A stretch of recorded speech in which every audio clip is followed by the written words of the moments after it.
Nós temos parceria com o Sereste Estadual, com os Serestes regionais, que atuam aqui no nosso estado, e vocês têm sido de fundamental importância para nós na, na consecução das funções institucionais do Ministério Público do Trabalho, no sentido de colaborar com a fiscalização das normas de segurança e saúde no trabalho, para nós buscarmos aí melhorar o meio ambiente de trabalho em nosso estado, reduzindo assim a quantidade de acidentes de trabalho e doenças ocupacionais, combater subnotificações também, que faz parte do nosso projeto, subnotificações de acidentes e doenças do trabalho. Então, é com muita alegria que nós fazemos esse treinamento, essa capacitação, que eu acho que vai ser extremamente importante para todos nós envolvidos nessa capacitação, não só para o MPT, como para os Serestes também, Vigilância Sanitária. E desde já eu gostaria de agradecer o Fernando, a Mirtz, que são os dois analistas periciais que nós temos aqui no estado de Goiás e que fazem um trabalho brilhante dentro do MPT, são reconhecidos nacionalmente dentro da instituição. Eles têm feito um trabalho diríamos, de clínicos gerais, porque às vezes atua até mesmo na área de saúde, né, que seria mais ligada a médico do trabalho, mas nós não temos médicos do trabalho no quadro aqui em Goiás. Então, desde já eu parabenizo os dois e gostaria aqui de deixar a minha alegria de ter vocês aqui conosco. São grandes parceiros aqui dos procuradores do trabalho e fazem um trabalho realmente muito bom, um trabalho brilhante aqui na nossa PRT. Embora eles sejam clínicos gerais, como eu disse, cada um tem a sua área de expertise, né? O Fernando vai falar para nós hoje sobre inspeção em frigorífico. Nós temos diversos frigoríficos aqui no estado, né? Então, é muito importante. Inclusive, nós temos um projeto regional só voltado a frigoríficos. E a Mirtz vai falar sobre fiscalização em unidades de saúde, que também não precisamos nem falar aqui da importância disso, né? Porque, infelizmente, o que a gente tem visto é que profissionais da área de saúde não têm boa saúde no trabalho, né? Não têm um meio ambiente de trabalho saudável, na maior parte dos casos. Então, sem maiores delongas, eu agradeço a todos os presentes também que vieram aqui e que estão aqui. É, Espero que esse evento seja realmente um divisor de águas para todos nós. E passo a palavra para o Fernando, então. Bom dia a todos, tudo bom? Obrigado aí pelas palavras, doutor Marcelo. Nós somos parceiros aí, né, junto nos diversos processos. E assim, obrigado pelo convite. Eu, conforme já apresentado aí pelo doutor Marcelo, eu sou engenheiro de segurança do trabalho, tanto eu quanto a colega Mirtz, e concursado aqui no Ministério Público do Trabalho há um bom tempo já, e somos clínicos gerais, mas acaba que uma outra área aí demanda um pouco mais de atenção e acaba que fui trabalhando um pouco em frigorífico e acaba que rodei esse Brasil inteiro aí atuando em frigoríficos. Então, vimos muita coisa, teve muitas situações que precisam melhorar. Já teve um grande avanço depois da NR36. Mês passado eu tive no evento lá em Brasília, foi comemoração de 12 anos da NR36. Então, nós estamos tendo várias discussões, tentaram tirar algumas, alguns itens importantes da NR36, principalmente a abertura das pausas, que são bem benéficas aos trabalhadores. Então, já estamos há um bom tempo. Participei da discussão da comissão tripartite, da 36. Então, Nós temos assim uma boa bagagem e vou tentar aqui passar um pouco de informação. Eu acho que é muito rápido, né? É uma conversa aqui de 1h30 por aí. E depois eu vou abrir uns 15 minutos aí para tiver perguntas, pode colocar no chat. E vou tentar assim passar principalmente alguns exemplos, que às vezes são situações simples que a gente verifica em campo, que no final elas não são tão simples, que elas são críticas, pode custar vidas. Então, eu vou dar exemplos aqui de casos que nós tivemos questão de morte. Rosemar, tem áudio aberto aí. Sim, e tem uma pessoa com a mão Marcelo, levantada. Fernando, bom Oi, dia. bom Eu dia, sou o quem Diego fala? Seresta Estadual. A gente está com um probleminha aqui no som. Não sei se todos estão com o mesmo problema, mas está muito baixo o som. A gente não está conseguindo ouvir vocês bem. Vocês Não, têm como? De todo mundo ou só o meu? O doutor Marcelo Pois também é, eu estava queria baixo? ouvir os demais, é, saber se o problema é só aqui ou não. ah, o, o- eu estou falando agora é o Rosemar, tá claro aí para vocês? Para mim está.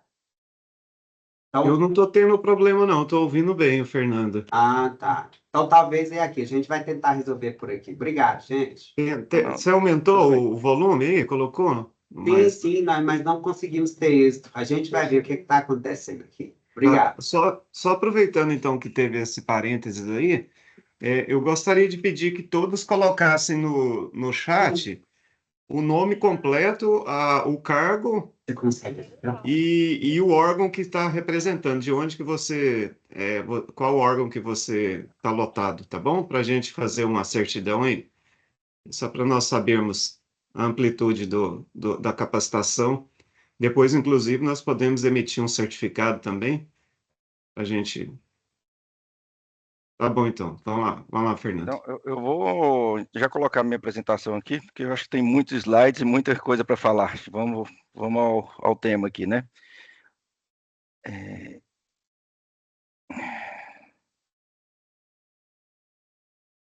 Gostaria de saber se apareceu a apresentação correta aí, se alguém puder comentar. Sim, Tá tá certo, ok, né? tá Não, ok. tá a tela inteira, né?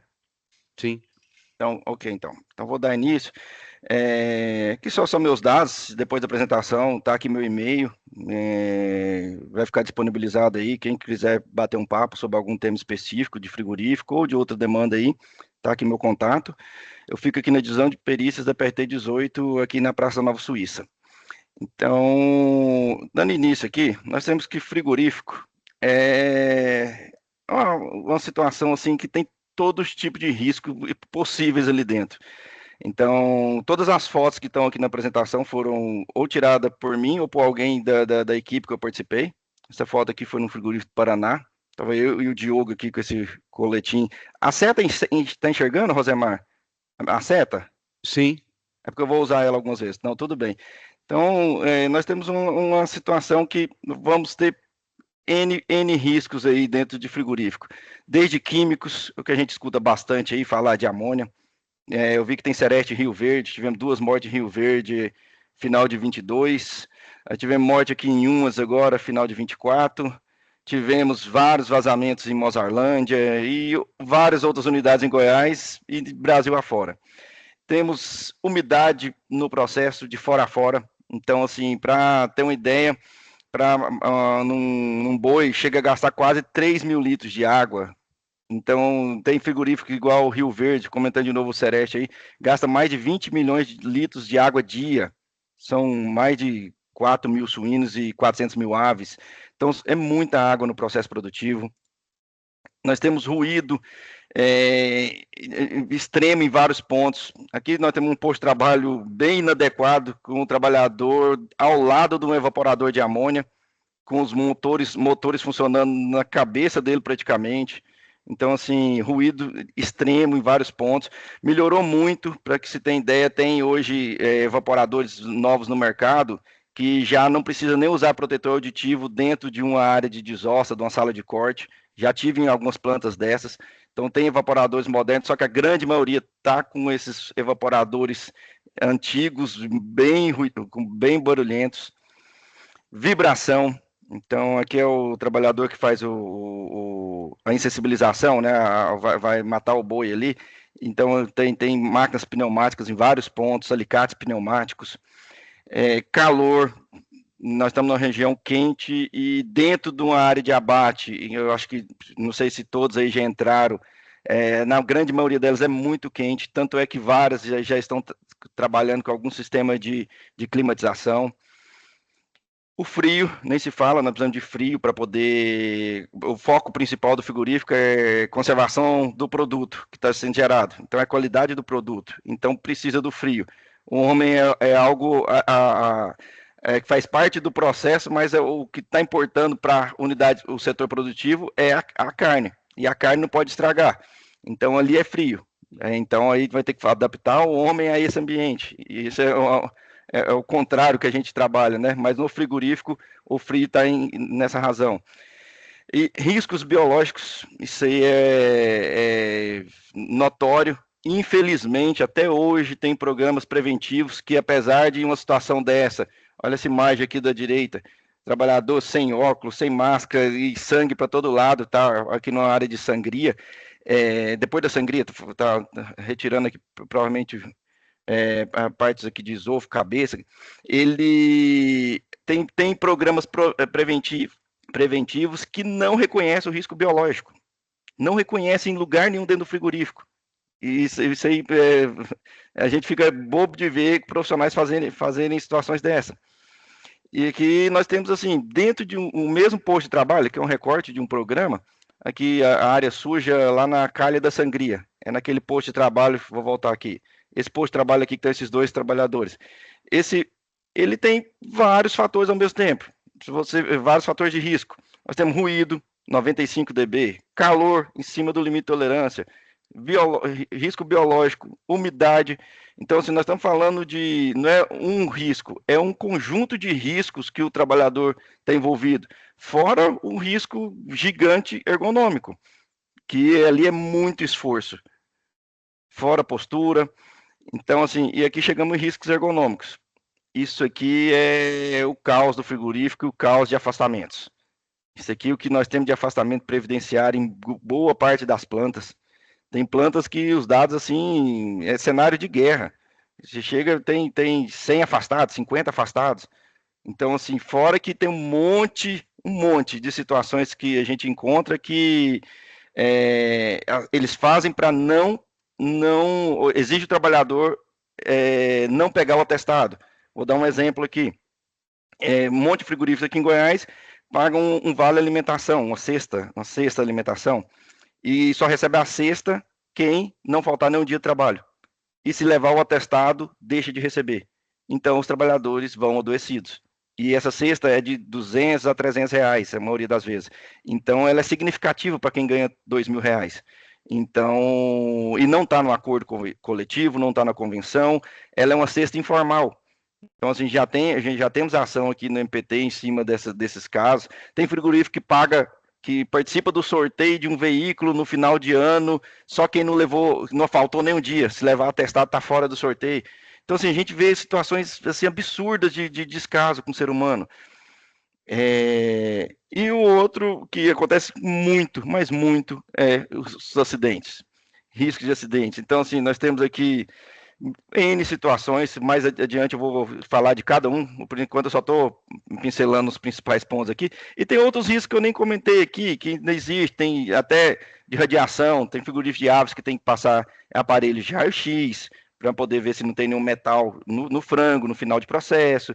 Então tem outros riscos aqui, mas eu coloquei os principais para que tenha um norte que nós estamos falando aí de uma situação com N riscos dentro de mesmas funções. Então, vou começar pelo, talvez, o principal, ou que a gente atua forte num projeto nacional de frigoríficos. Nós temos um projeto, aqui em Goiás, nós somos o segundo estado que criou o projeto regional.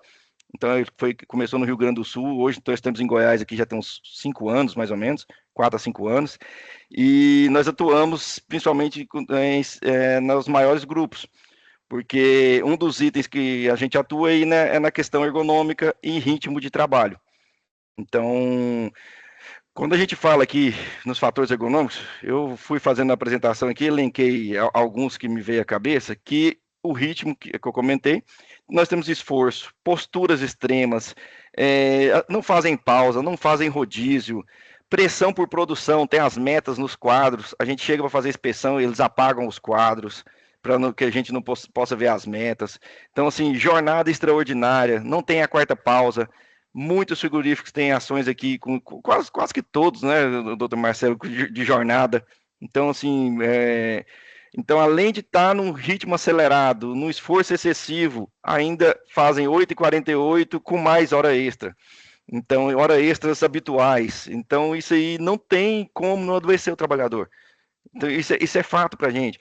Quando eu coloco aqui essas trabalhadoras aqui nessa limpeza de tripa, nessa foto, se eu peguei no frigorífico de bovinos, tá vendo tanto que o gancho estava elevado? Isso que diminuíram. Se vocês olharem onde está a seta, tem uma solda aqui, que a primeira vez que nós fomos, estava mais elevado, as trabalhadoras mal conseguiam atingir a parte superior. Então, tá vendo o braço todo esticado, para que um posto de trabalho desse jeito, fora que elas estão fazendo quase 80 ações técnicas por minuto, muito acelerado o ritmo. Aí nós falamos em pausas. Tem as pausas térmicas e as psicofisiológicas, tem áreas de pausa. E aí me montam bancos que não tem como sentar e encostar as costas. Se vocês olharem aí, quase todos os trabalhadores estão sentados porque o banco é estreito o assento. Se você vê aqui, parece que tem uma trabalhadora aqui só, aqui onde está a seta, o resto tudo sentado invertido. Então isso aqui não é uma condição de pausa, de conforto. Então assim, e são vários assentos que a gente pega do tipo, ela aqui está todo mundo sentado invertido, são assentos, cadeira tipo macarrão, rasgadas, que não tem como sentar, ou senão a quantidade de assentos são poucas, os trabalhadores ficam metade em pé, metade sentado, você vai fazer uma pausa em pé, sendo que às vezes você já está no processo produtivo em pé. Então, assim, são situações tão, parece para a gente que está de fora, tão simples de resolver, e a gente encontra isso em inspeção, infelizmente. Outro item que, voltando ainda, assento, só que agora dentro do ambiente de trabalho. Está vendo que todos os assentos aqui são metálicos? A área fria não pode assento metálico. Isso aqui, você sentar lá, você vai ver que vai esfriar seu corpo. Então, assento sem encosto, assento quebrado, assento irregular de altura, assento que não entra no posto de trabalho, assento que comprou padrão para toda empresa e não entra em vários postos, a barra de proteção de pé não permite o assento entrar, trabalha com a perna comprimida, com o joelho encolhido, lateralizado. Nossa, tantas situações de assento, mas isso aqui eu coloquei o principal ponto assentos tem que ter conforto térmico. Então, assim, o assento tem que ter algum material. E a grande maioria das plantas hoje tem, mas infelizmente ainda a gente pega esses assentos metálicos em áreas frias. Isso aqui não é aceitável na norma e não tem condição de trabalhar em cima deles. E fora das outras situações aqui de regulagem que eu comentei. Outra sala de pausa. Isso aqui eu peguei muito, são salas de pausa de expedições. Então nós estamos falando lá na doca, onde vai ter o carregamento final. Essas salas em áreas frias. Então eu tenho a pausa térmica, que é para sair do ambiente frio, a cada 1h40, 20 minutos, no ambiente quente, e eles fazem a sala lá dentro da expedição, pega alguma câmera, faz uma sala menor lá para pausas, e só que essas salas continuam frias, mesmo não tendo o evaporador lá dentro da sala, ela está ao lado de salas bem frias. Então, assim, o próprio ar dali vai entrar e a sala fica fria. Nós medimos algumas salas dessas. Então, eu faço pausa térmica em sala fria. Então, não é uma pausa térmica. Outras situações encontradas com muita frequência. Eu tenho que ter uma plataforma de trabalho que apoie minha região plantar do pé. Então, assim, eu trabalhei em cima de uma escada o dia inteiro. Olha esse trabalhador do lado esquerdo. Era 8h48, empurrando caixa em cima de uma escada marinheiro. Isso aí, sem condição que a gente pega, não tem uma plataforma de trabalho. O outro lado aqui, o anotador, não tem uma cadeira para sentar.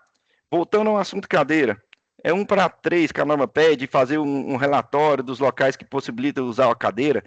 É muito difícil a gente pegar esse estudo dos locais que podem usar cadeira, e mais difícil ainda a gente encontrar a quantidade certa de cadeiras. Sempre tem alegação que a cadeira foi levada para outro setor, mas você vai contar as cadeiras do que tem nas plantas, nunca atende o que precisa. Então, assim, não compram quantidade de cadeiras e a turma fica trabalhando desnecessariamente. Tem posto de trabalho que precisa ser em pé, ok, exclusivamente em pé, não tem como alguns postos. Mas uma grande maioria dos postos tem como colocar os assentos, só que eles não fornecem os assentos em quantidades necessárias. Tem sala de desossas que a gente chega com 400, 500 trabalhadores que tem 10 cadeiras. Você usa a cadeira 2 horas na semana. São uns acordos assim absurdos de que a gente chega a escutar, sabe? Os trabalhadores, não, usei cadeira segunda, agora é só na outra segunda que eu posso. Mas como assim? Se o posto pode usar a cadeira? A gente fica assim, sem entender, sabe? Quando vai conversar com os trabalhadores. Mas é isso que a gente pega em campo. Carregamento de sacarias, principalmente em fábricas de ração. Eu já estou falando em parte final de graxaria, né? De subproduto lá. Parece uma área abandonada dos frigoríficos. Eu não sei se é parte econômica que não é tão viável, que tem alguns que até terceiriza, porque aquele setor é uma situação crítica. Tentamos fazer alguns acordos já, de diminuir o tamanho de sacarias, automatizar o processo de paletização, mas isso aqui ainda peguei em campo. Olha o recurso que o trabalhador dobrou um saco, isso aqui são fotos minhas, todos que nós estamos falando aqui, todas fotos minhas. Dobrou um saco e fez um suporte improvisado ali para escorar a sacaria de 40 quilos em cabeça. Então, assim, é absurdo encontrar isso em campo. Questão de carrinhos de transporte, sem pega, com alturas inadequadas, que vai exigir inclinação postural absurda, com rodízios quebrados. Então, assim, aqui nós temos são vários exemplos aqui de por que não fazer o carrinho do tamanho adequado? Por que não fazer uma pega boa? Então, assim, por que não? Primeiro nós temos que focar na ergonomia, o que é focar no ser humano para depois o restante do processo. Então, aqui, essas situações com muita frequência também ocorrem. Olha aqui, carrinhos inadequados. O cara está mexendo com a caixa de salsicha. Por que não põe um carrinho plataforma ali que ele vai levar em cima da mesa na altura adequada? Agora não, usa o mesmo carrinho para transportar osso, que leva salsicha, que leva. Então, esse mesmo modelo de carrinho para a planta inteira, e inadequado em várias situações.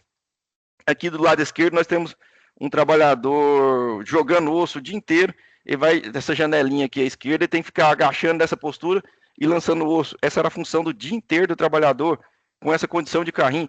Nós já, nos acordos nossos, nós fazemos um tombador. Chega nesse carrinho, tem um tombador, o trabalhador não põe a mão, só aciona o botão e o carrinho vira inteiro o carrinho.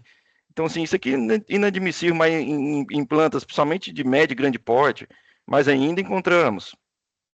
E aqui eu estou falando, assim, quase que todas e mais aqui, dos 10 maiores grupos, aí, 5 maiores grupos do país, que a gente, foram situações relatadas aí. Caixarias.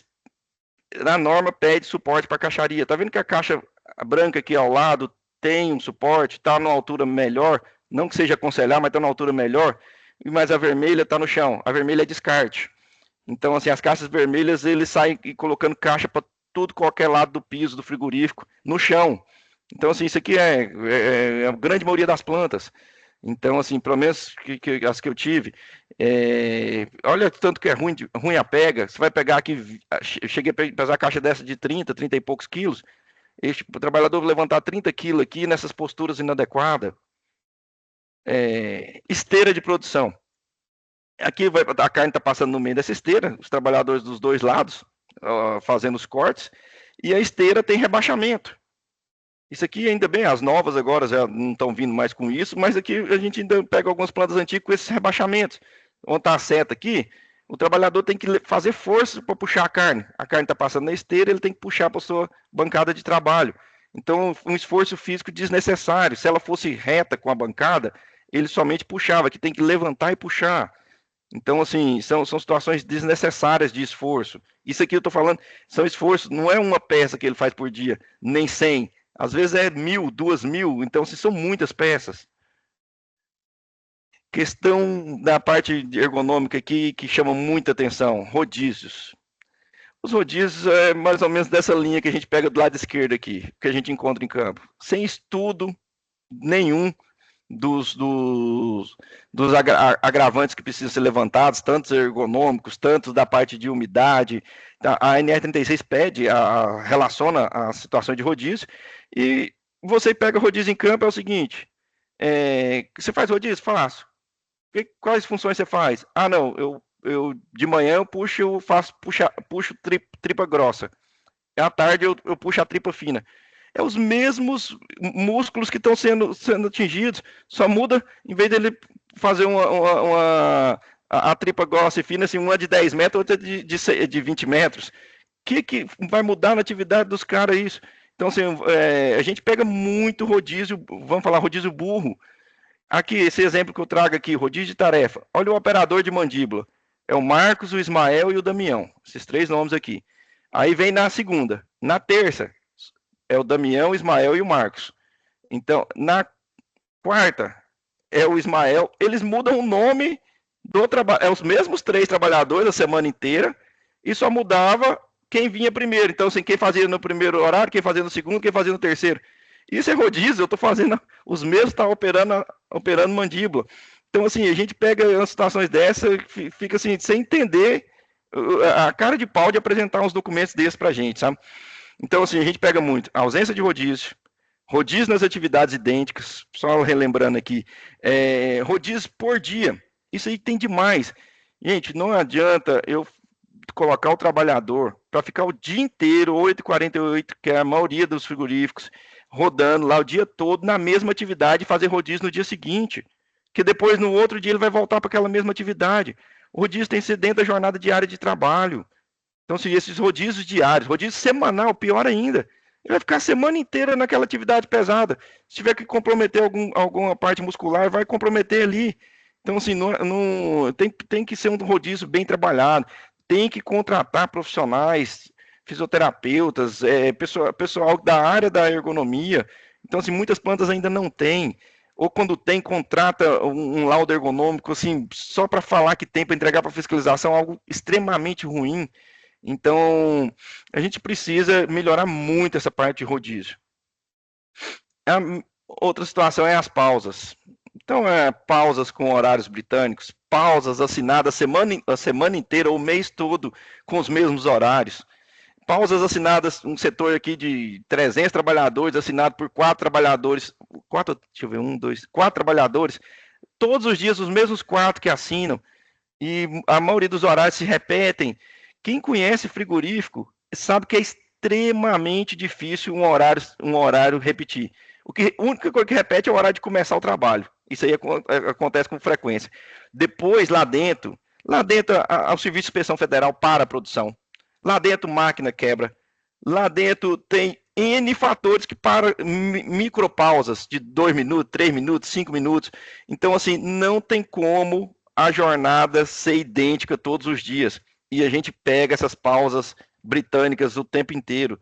Essas pausas é uma briga muito grande, assim, a única forma que nós encontramos até hoje... Oi, alguém está falando? Oi, posso continuar? Oi, me escutam? Posso continuar? Alô? Foi nosso nome, Eu parei um pouquinho de falar. Tá me escutando, Rosemar? Ok. Tá sem áudio, Rosemar. Eu fechei um microfone que estava aberto aqui. Ah, pode continuar então? Pode. Tá, só voltar a abrir, peraí. Então, continuando aqui a questão das pausas. As únicas, voltando, eu estava comentando aqui, a única forma que nós encontramos de funcionar as pausas é registro eletrônico. Seja ele por chip ou seja ele por biometria. Melhor forma é a biometria. Vai lá, registra, e aí eu consigo saber, teve a pausa? Teve. Cumpriu o horário? Cumpriu. Só que as empresas fazem de tudo para não assinar esses acordos de registro eletrônico. Por quê? Porque eles descumprem as pausas. Eu vi colega de Rio Verde aí, Sereste de lá. Lá nós temos um inquérito aqui que eu acho que toda semana o juiz manda 5, 10 condenações de falta de quarta pausa. Então, assim, são muitos processos são muitos descumprimentos de pausa, principalmente a quarta pausa depois da quando você vai ter hora extraordinária. Então, assim, o que acontece nas horas extraordinárias? Eles vão lá e falta rodar mais 40 minutos, 50 minutos, 1 hora. Continua rodando e não dá pausa. Então, isso aí ocorre com muita frequência. Continuando aqui, partes de ergonomia. Eu tenho que dar uma plataforma de trabalho adequada. Aí você chega lá, tem pallets, tem improvisos diversos. Isso aqui não é uma plataforma de trabalho. Isso aqui, uma hora vai ter um pallet lá que vai romper, que pode machucar o trabalhador. Ele tem que apoiar o pé de forma correta. Aqui é só um exemplo do lado esquerdo de posto de trabalho em que a cadeira não permite você apoiar. Olha, tá com a coluna sem encostar aqui no encosto, né, com a perna comprimida. Então, assim, as cadeiras têm que ser adaptadas a entrar no posto. Então, assim, tinha que diminuir essa bandeja, permitir que a perna adentre aqui. As situações encontradas em campo. Como que eu trabalho uma jornada inteira, essa foto da esquerda, com uma tubulação encostada no meu peito, braço ali? É que eu estou separando moela. Como que não... Então, assim, são condições. Por que não desloca uma tubulação dessa? Não é nada complicado. Assim, a gente encontra isso, fica assim, sem entender lá em campo. Olha a outra trabalhadora aqui com um pistão aqui, pneumático aqui, tem que trabalhar a perna de um lado do outro, não tem suporte para o pé. Você fica aqui o dia inteiro em pé, sem suporte, ainda tem que ficar com a perna aberta porque tem um equipamento que está atrapalhando meu posto de trabalho. Alturas de deposição de carga, lado direito aqui. Então, assim, é que eu estou falando de essas caixas, geralmente, na faixa aí de 20 a 27, 28 quilos. Essas caixas geralmente não conseguem pegar 30 quilos, não, ainda bem, mas porque senão colocariam.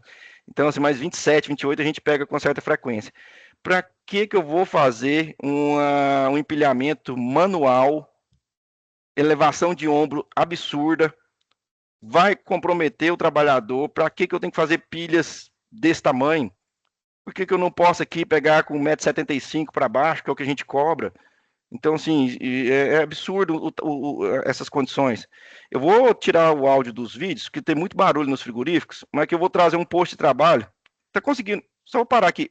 Rosemar, confirma se consegue, tá passando o vídeo.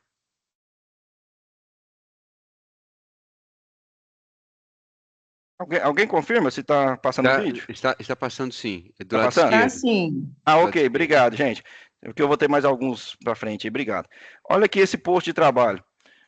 Ele tem que, o trabalhador da esquerda vai pesar a carne aqui e tem que ficar pegando baixo, pondo na balança e depois montando uma outra pilha. Enquanto esse aqui traz do processo produtivo e empilha para ele pesar. Gente, por que não uma mesa pulmão, da altura adequada, com carrinho adequado para o transporte? Para que eu tenho que levantar caixa para pôr na balança? Se eu tivesse uma mesa nivelada, eu arrastava essa caixa para a balança. Então, assim, são situações, vou colocar aqui de novo, que com muita frequência a gente pega essas balanças, carregamento de peso desnecessário. Então, assim, com posturas inadequadas. Por que não fazer uma mesa pulmão aqui só de arrastar peças? Então, assim, falta muito. Fazem quando a gente fiscaliza, a gente percebe muito isso. Tinha que fazer muito por ser mais proativo os frigoríficos. Por isso que a gente precisa de muita parceria em fiscalização. Depois das nossas visitas, mudam muito as plantas. Olha, postos de trabalho, lado esquerdo. O cara tinha aqui nem 40 centímetros para trabalhar. Isso aqui era o dia inteiro num posto de trabalho desse. Por que não reduzir a mesa, dar o espaço para o trabalhador? Então, assim, tem um buraquinho, não, você trabalha naquele buraco ali, ó. Vê se você entra lá. É sem lógica. As caixas vermelhas que eu falei, esse trabalhador tá pegando e lançando aqui onde está a seta. Para que não ter voltar naquela mesa pulmão de novo? Ou se não, um tombador, que seria o melhor. Você chega aqui, ele inclina automático e joga lá dentro, você não pega peso. Olha a postura desse trabalhador fazendo isso o dia inteiro. Até em ambiente administrativo, a gente ainda pega cadeira desse tipo em frigorífico. Aqui eu estou falando de unidade de 4 mil funcionários, não estou falando de plantinha, não. Unidades pequenas, não. 4 mil funcionários e com a cadeira de plástico para escritório administrativo. Aqui são alguns vídeos também ainda da parte ergonômica. Deixa eu tirar aqui. Olha o que essa trabalhadora está fazendo. Arrastando a caixa com o rodo, porque o local que ela depositava, essa é da limpeza industrial. Então sai catando o que caiu no chão ali, e aí ela fica passando de sala em sala, faz esse trabalho, e não tem um carrinho. Tem que empurrar com o rodo até o local de descarte. Então, assim, são improvisos de plantas gigantes, que você fala assim, não tem lógica. Ela vai descartar ela vai tirar a grade ali e vai descartar. Mas então tem que arrastar com o rodo. O outro trabalhador, na mesma planta, isso aqui foi na mesma planta. Na verdade, assim, minha apresentação, talvez eu peguei 3 ou 4 plantas aqui só, porque senão ia ficar gigante a apresentação. Então, porque o que eu estou passando aqui se repete em várias. Olha aqui, não fornece um rodopar, o trabalhador usa as bandejas para pegar, ele faz a limpeza industrial também. Então, olha lá, bandejas de papelão que faz as embalagens ali de 1 quilo de asinha, de coxinha, ele usa na bandeja porque não fornece uma pá para ele, um rodopar. Aqui, um trabalhador, figura de bovinos, é o mesmo trabalhador da esquerda e da direita. Eu vou passar o vídeo depois. Então, aqui na direita a gente percebe, ele está fazendo os recortes aqui, numa desossa aérea. Esse trabalhador fica o tempo inteiro com essa faca na mão e esse gancho na outra. Essa faca dele, ele não tem uma bainha para colocar. Isso me chamou muita atenção, porque de vez em quando tem algumas micropausas no processo. E esse trabalhador, ele não soltava essa faca. Ele ficava com a mão fechada. Ele ficava com a faca na mão fechada. Eu parei e fiquei olhando muito tempo.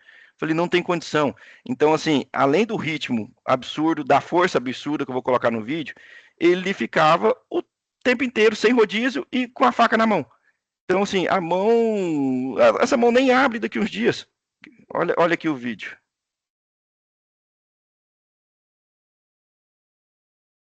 Então, assim, ele está aqui.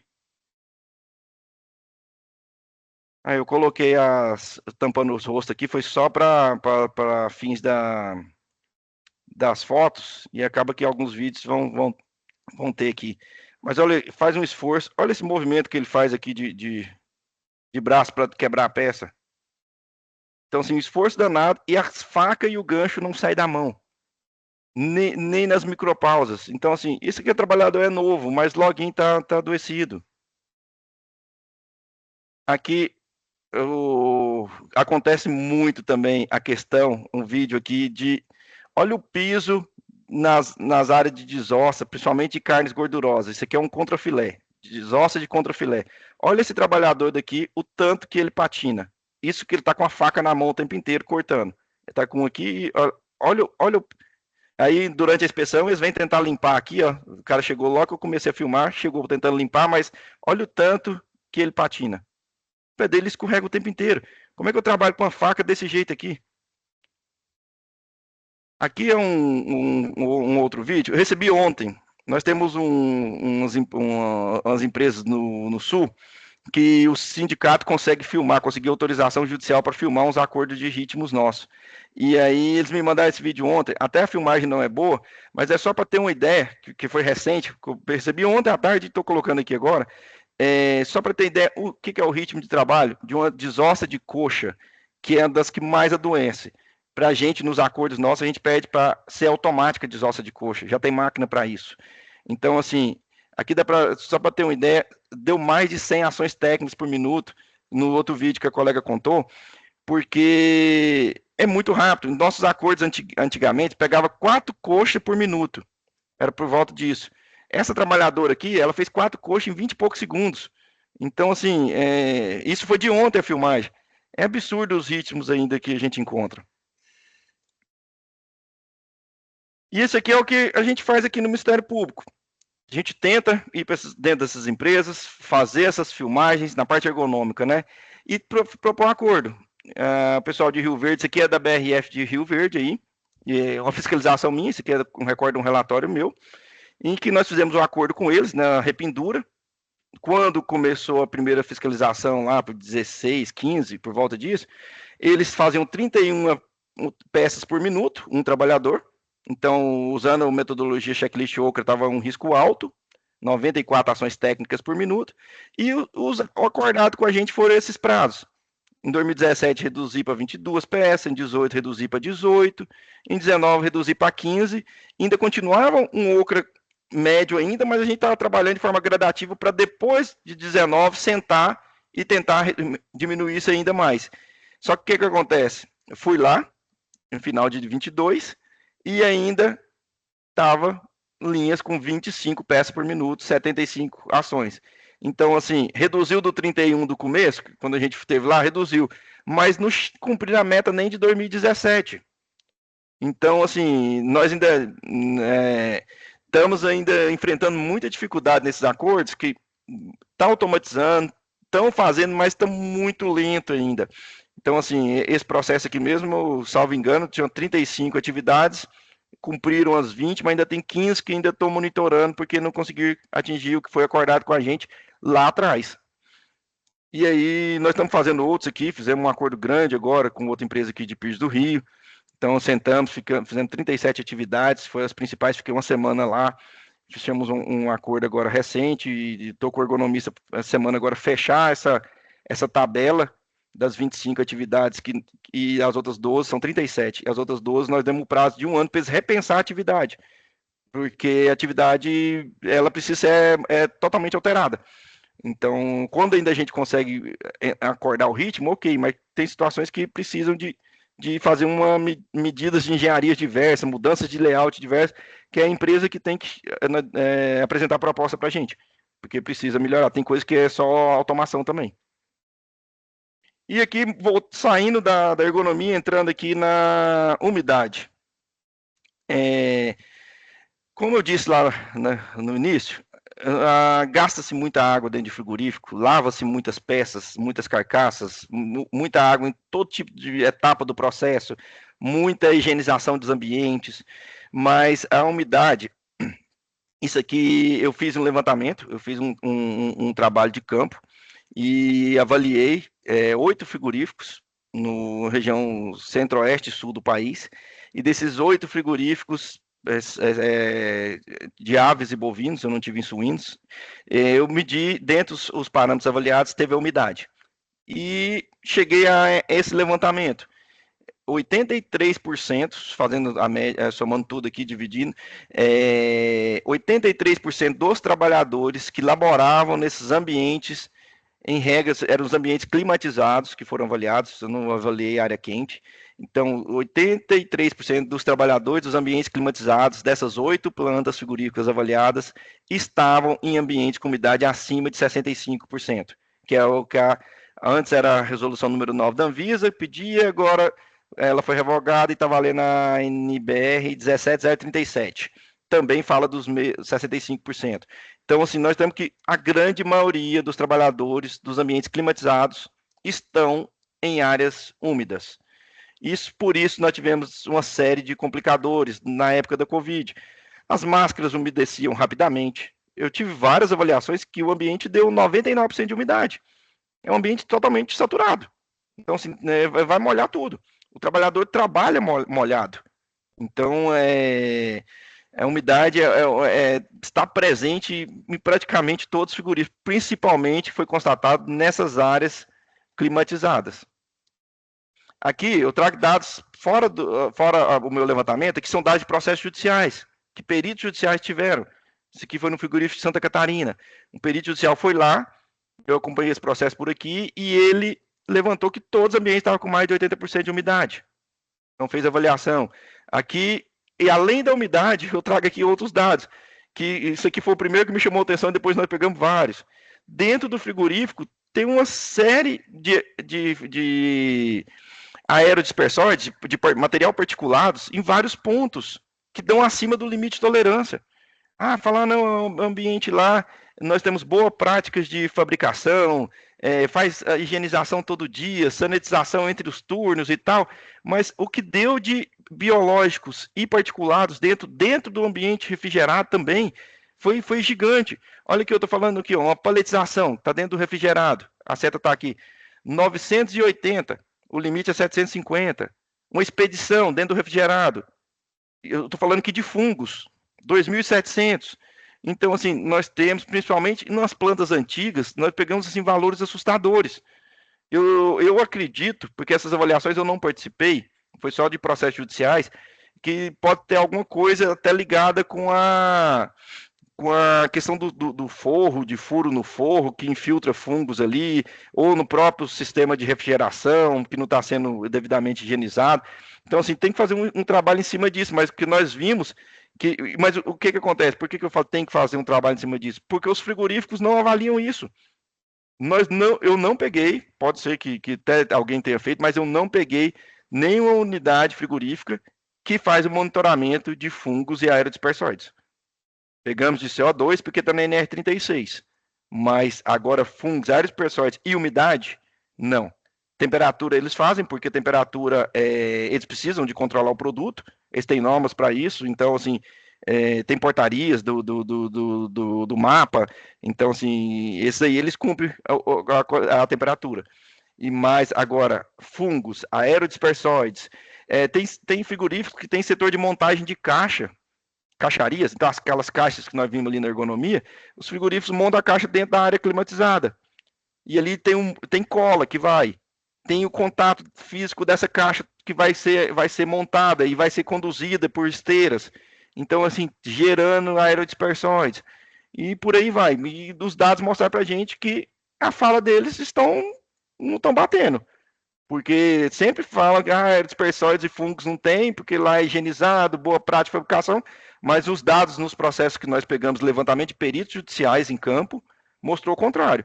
Aqui um outro perito, uma perícia grande também, que eu participei também só de forma documental, e olha o lado esquerdo aqui, não conforme, quase todos os ambientes da planta estavam não conforme. E boa parte era fungos e aerodispersóides. Então, assim, das irregularidades. Então, é um trabalho que tem que ser feito lá dentro e muitos deles se recusam a fazer, falando que não está na 36, que o setor produtivo deles é diferente, que não precisa disso, e aí acaba a gente tendo que ir para a justiça em muitos casos. Aqui mostrando até levantamento de campo meu aqui, do lado direito, mostrando uma sala de pausa. Uma sala de pausa fria, frigorífico de Goiás, isso aqui. Então, tá vendo? Já tem até umas cadeiras de descanso melhor aqui, as espreguiçadeiras. E só que o pessoal descansando dentro da área fria, fazendo a pausa térmica dentro da área fria, deu menos de 12 graus a temperatura ali dentro, e com o CO2 lá em cima, mais de 2.000, porque não tinha nenhuma renovação de ar lá dentro. Então, assim, eu estava descumprindo CO2 e descumprindo o local adequado para fazer a pausa. Aqui são outros dados de medições, mostrando aqui na mesma planta, externamente, eu tinha 374 ppm de CO2. É o padrão que dá muito próximo, a área externa dá muito próximo a 400. Algumas áreas mais urbanas, ou às vezes tem uma área rural tem queimadas na época de seca, dá um pouquinho mais, próximo a 500, no máximo 600 ppm. Mas dentro da planta, estava dando isso aqui dentro de um restaurante, 2.500 ppm. Isso aqui vamos voltar lá na pandemia. O restaurante era o momento que você tira a máscara para comer. Eu estou com um ambiente climatizado, climatização de ar split, sem renovação de ar nenhum. Tá lá, o ar não sai dali. Então eu entrava aqui nessa questão. Renovação de ar horrível dentro dos restaurantes. Isso aqui nós pegamos muito também.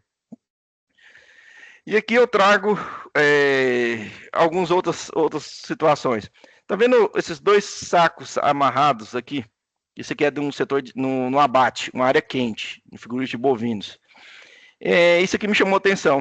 É a primeira vez que eu fui, depois eu encontrei mais 3 vezes em outras plantas do mesmo grupo. Esses sacos plásticos são água para o trabalhador beber, para ele não sair do posto de trabalho.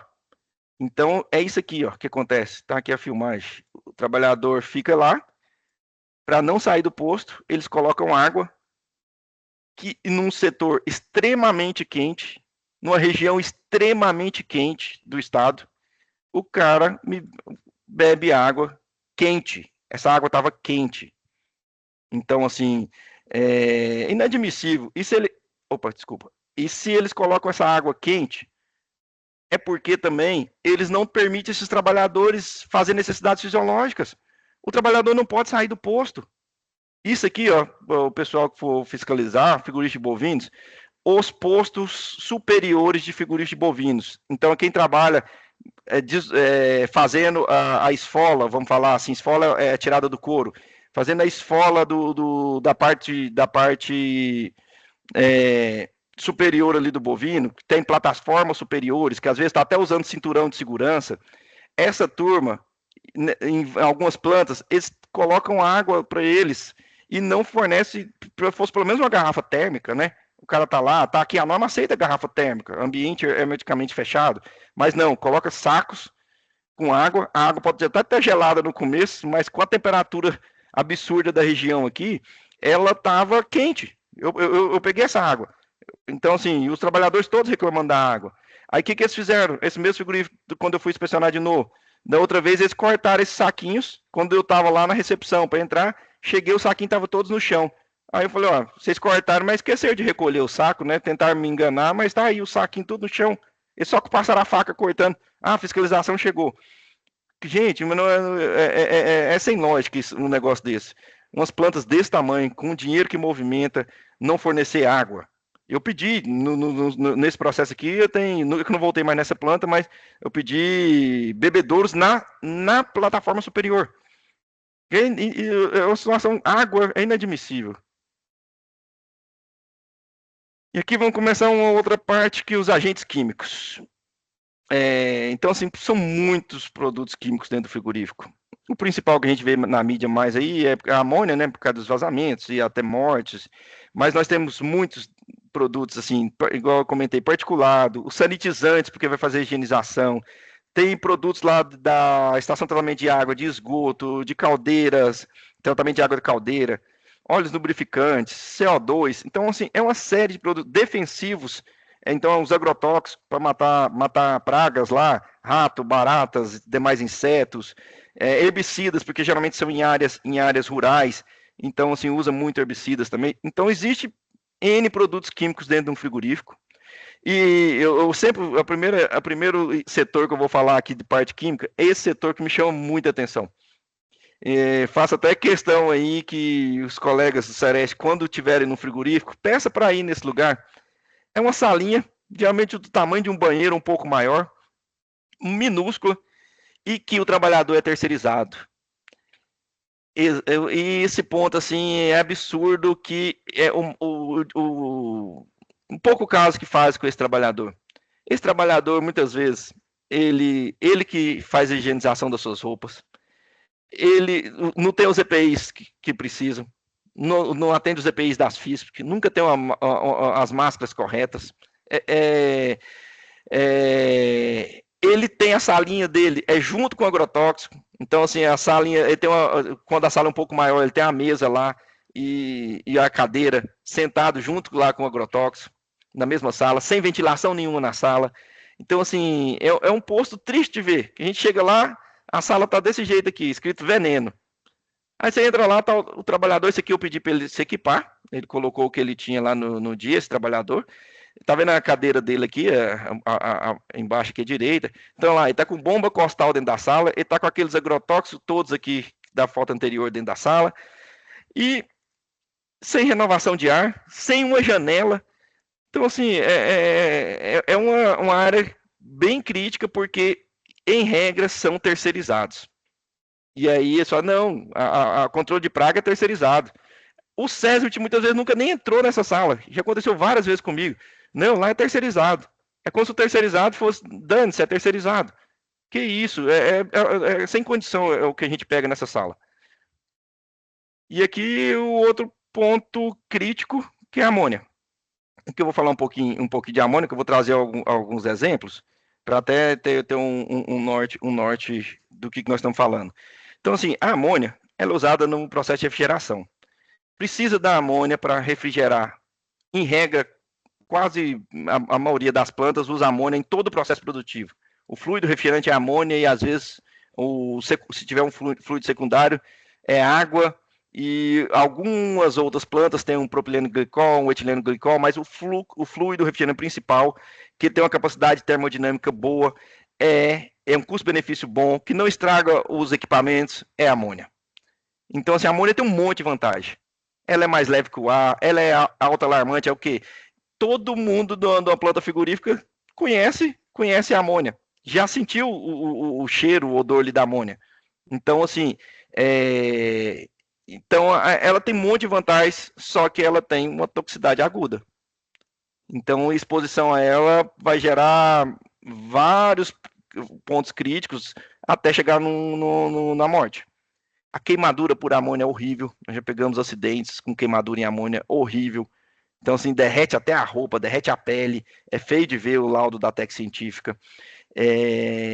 Fora que também vários casos de intoxicação teve complicações severas aí no trato aéreo superior, até mesmo no pulmão. Então, assim, tem gente que está no oxigênio até hoje. Nós temos um caso no Santa Catarina de uma trabalhadora que vai viver a vida, do resto da vida precisando de oxigênio, ou tem que fazer um transplante. Então, assim, são bem críticos as complicações, principalmente exposições a altas concentrações ou em períodos prolongados. Então, essa amônia é preocupante. Por quê? Porque ela não é tratada com seriedade. Esse é o principal ponto. Dava para usar amônia? Tem 1000 medidas de engenharia para melhorar o processo? Tem. Só que eles mal cumprem os requisitos mínimos da NR. E os requisitos mínimos da NR estão muito atrasados. Nós já temos discutido isso na discussão da 36, só que não querem avançar de jeito nenhum. Para mim, assim, tinha que complementar mais muita coisa no processo de amônia. Mas mesmo com o que existe, não é cumprido, boa parte das empresas não cumpre. Então, o que acontece? Vou dar uns relatos rápidos aqui. Os principais locais de risco quando a gente fala de amônia. Então, vamos falar a sala de máquinas, onde está a concentração maior de amônia, com o seu painel de controle fica ali também. Aí tem os ambientes produtivos, que são atendidos por amônia, e os ambientes vizinhos, porque a amônia ela se esparrama, vamos falar assim, de forma muito rápida. Então, e aí muitas vezes o próprio vento, as condições atmosféricas ajudam a mandar amônia para outros setores, os setores vizinhos. E um ponto que tem muita amônia também é a laje técnica, é o forro. Então, por cima da planta, geralmente, os evaporadores dentro da área fria, eles ficam próximo a teto. Então, a tubulação que está levando a amônia, ela vai por cima, vai pelo teto. E aí chega por ali pelo teto, desce para o evaporador, esse evaporador vai tirar calor do ambiente e vai ter os ventiladores que vai fazer recircular o quente frio e vai deixar o ambiente na temperatura que precisa. Só que a amônia é um ambiente fechado, não é para vazar. Então, é ela para rodar um processo fechado. E aí, só que nós temos muitas plantas antigas, muitos erros operacionais, muitos equipamentos que não são feitos manutenção.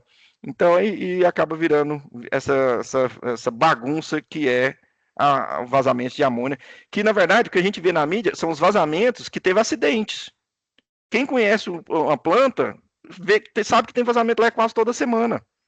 Só que foram os incidentes, não teve vítimas, não teve repercussão grande. A sala de máquina resolveu, os operadores resolveu, a manutenção. Então, assim, mas em regra, os acidentes são com muita frequência. É raro você entrar numa sala de máquina que você não percebe alguma coisa de amônia. Tem os processos de purga, de óleo, de ar, tem processos que tem algum escape de amônia, mas para fins até do operacional, mas isso aí são eventuais. Não é que é para estar amônia na sala o tempo inteiro. Porque nós temos muitos locais de escape que não são tratados com atenção.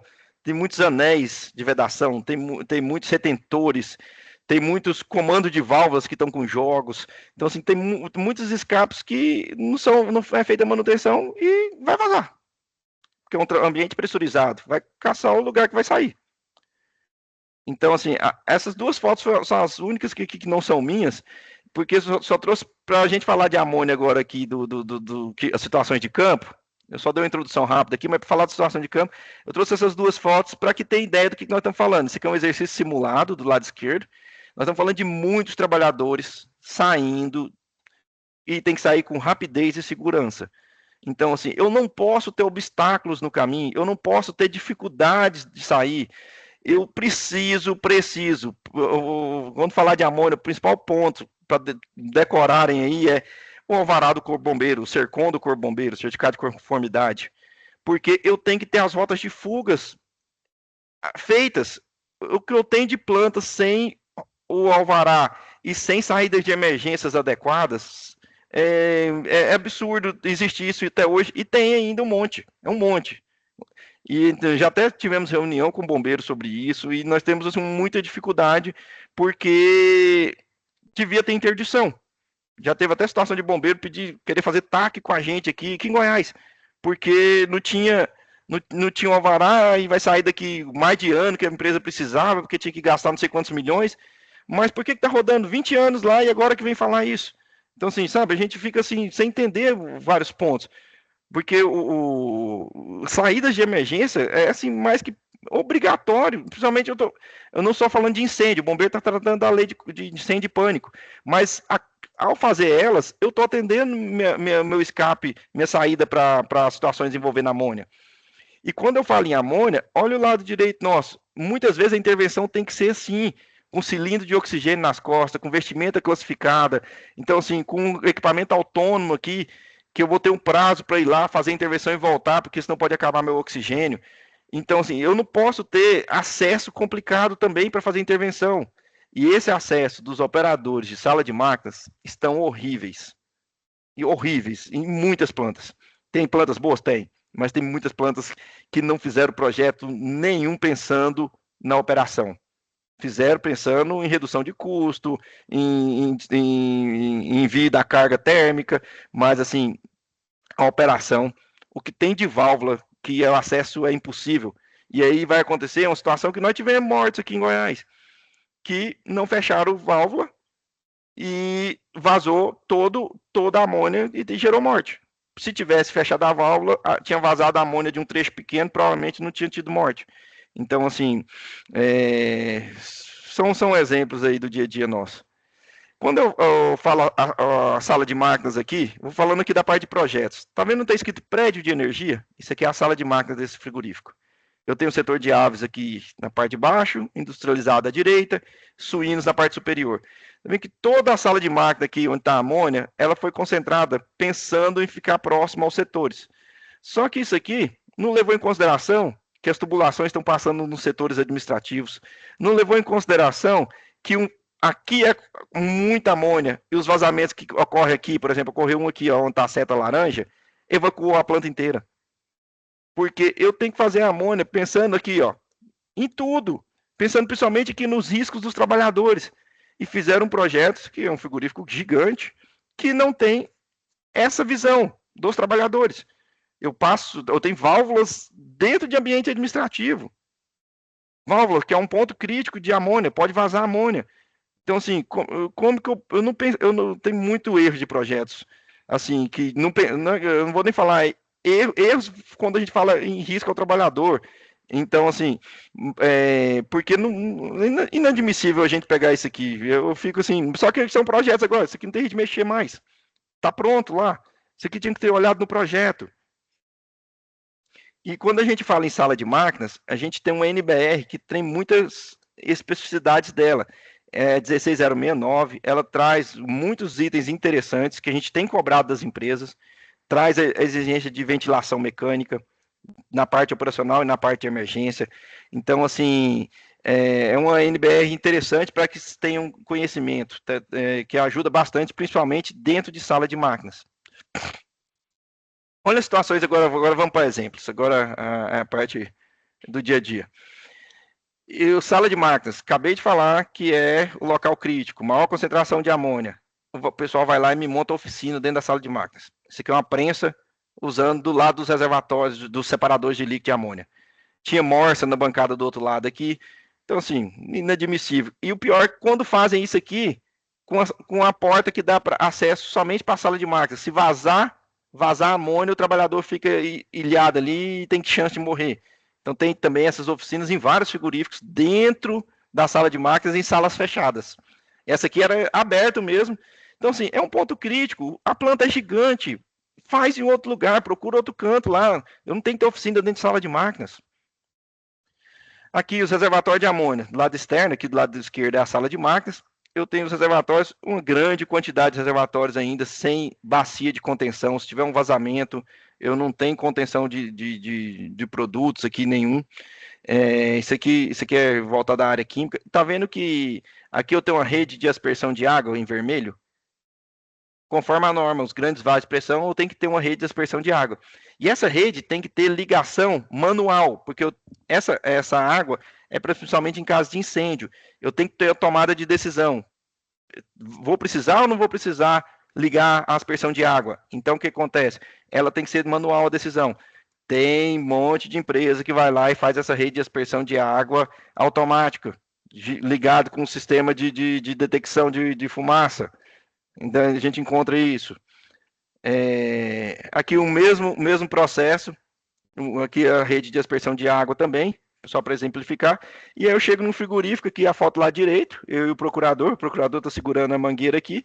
Cadê a rede de aspersão de água no seu vaso? Frigorífico menor porte aqui, no vaso principal aqui. Cadê a rede de aspersão de água? Ah, não, nós temos uma ponte de água do lado. Nós vamos ver, era uma mangueira de jardim.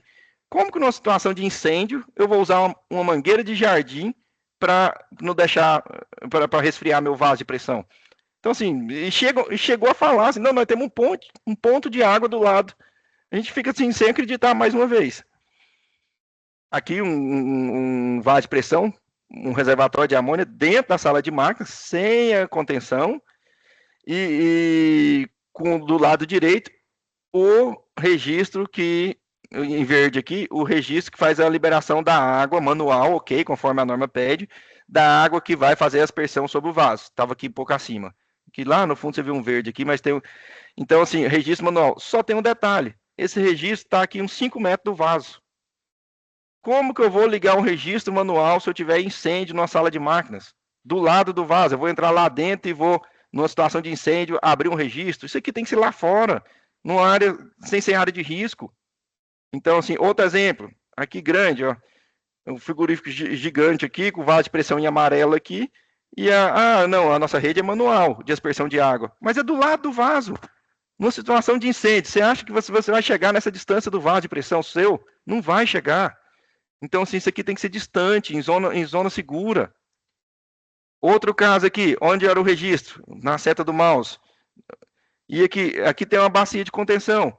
Só que esse detalhe, aqui não tinha entrada na bacia. Eu vou lá com o trabalhador, tem um vazamento, o trabalhador tem que vir fechar uma válvula principal aqui para não vazar toda a amônia do tanque. Ele tem que vir com aquele equipamento autônomo e pular uma mureta de 1,20 m. Pular, não tem o local. Então, assim, tem que ter acesso às bacias de contenção, os acessos têm que ser seguros, os operadores têm que chegar nas válvulas. Então, assim, e as plantas sabem que tem que fazer isso, só que tem que esperar a gente ir lá pedir isso. Então, assim, é inadmissível esses pontos simples, sabe? Aparentemente simples de resolver. O que custa distanciar esse registro aqui? O que custa fazer um acesso para a bacia de contenção?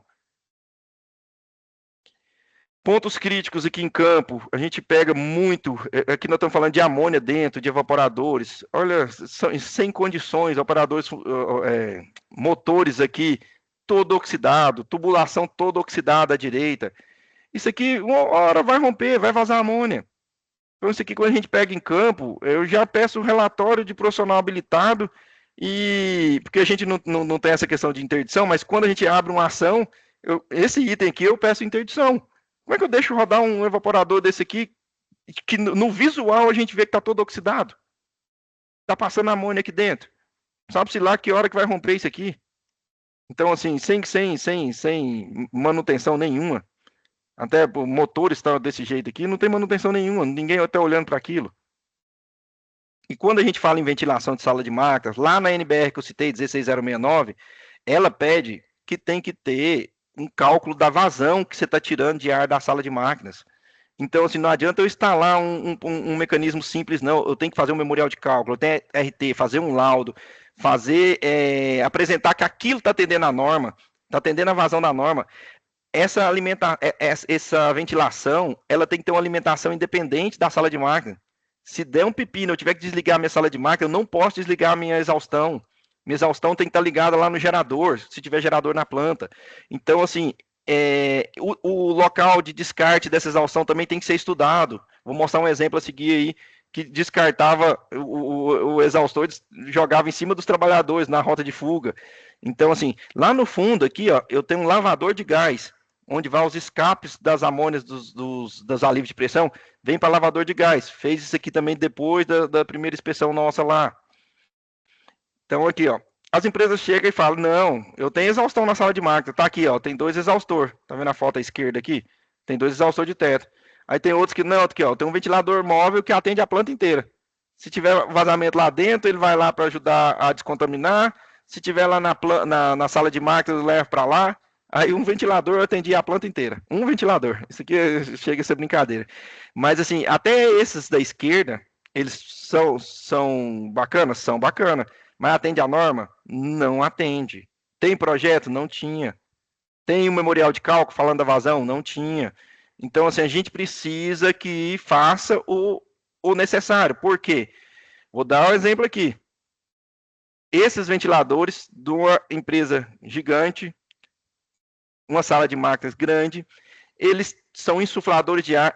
Nessa parede, tinha 10 insufladores desse, ou seja, lançando ar para dentro da sala de máquinas. E na parede contrária, na parte superior, mais 8 exaustores tirando esse ar. Então, assim, um processo robusto de renovação de ar. Isso aqui é uma ventilação bacana. Só que nessa ventilação bacana, no caso de nós tivemos um acidente fatal nessa empresa, demorou 30 minutos para conseguir resgatar o trabalhador que ficou lá dentro. Com 10 insufladores, com 6 exaustores, com diâmetros aqui de 1 metro ou 1,20 m, não me recordo, funcionando todos, e a amônia, vazou 3 toneladas de amônia, ficou 30 minutos para dar conta de ir lá resgatar o trabalhador que veio a óbito. A amônia toma conta do ambiente, então não adianta, quando eu falo aqueles ventiladores, isso aqui vai resolver se vazar amônia, não vai resolver nada. Não vai resolver. Isso aqui é para uma ventilação normal, sem vazamento. A ventilação de emergência precisa ser robusta, ela precisa estar ligada, alimentação elétrica independente. Eu estou falando, tem que estar preparado para um vazamento. Se acontecer o vazamento, tem que estar preparado. Então, a ventilação está na NBR, a gente cobra ela bastante. Agora, de alguns anos para cá, que as empresas vêm melhorando esse processo. Em 2016, 2017, eu peguei muitas empresas que não tinham nada de ventilação em sala de máquinas. Aqui são sistemas de ventilação também dentro de sala de máquinas, onde a empresa veio pegando difusores aqui de sistema de exaustão, próximo aos pontos críticos. Então pegou as principais válvulas lá e pôs ramais para fazer essa coleta aqui de vazamentos menores que tiver, sabe? Para tirar a amônia da sala. E aqui é o que eu citei, nessa parede à esquerda, em cima dessa porta, que não pegou nessa foto, aqui tinha um exaustor e a sala de máquinas. E ele tirava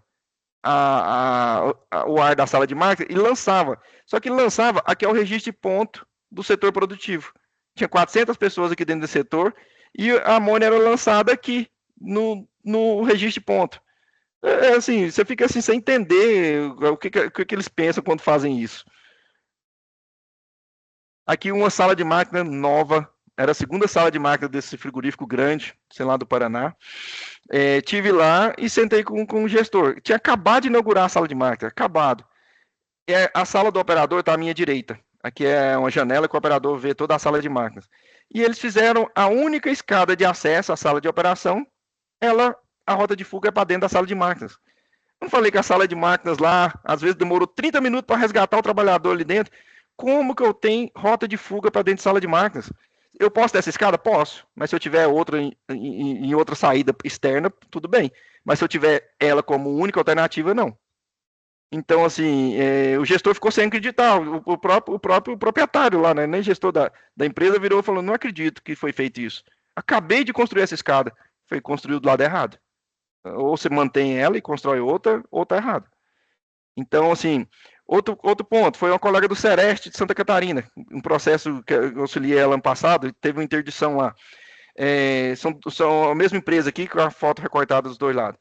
Do lado esquerdo, a gente percebe, nós estamos dentro da sala de máquinas, aqui tem um aparelho de ar-condicionado daquele modelo antigo, que retira o ar e joga para dentro da sala, e aqui nesse container aqui, é a sala de operação.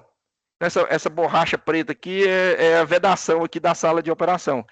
Olha que eu faço uma vedação de borracha na porta, para não entrar nada lá, só que eu pego um ar-condicionado que puxa o ar de dentro da sala de máquinas.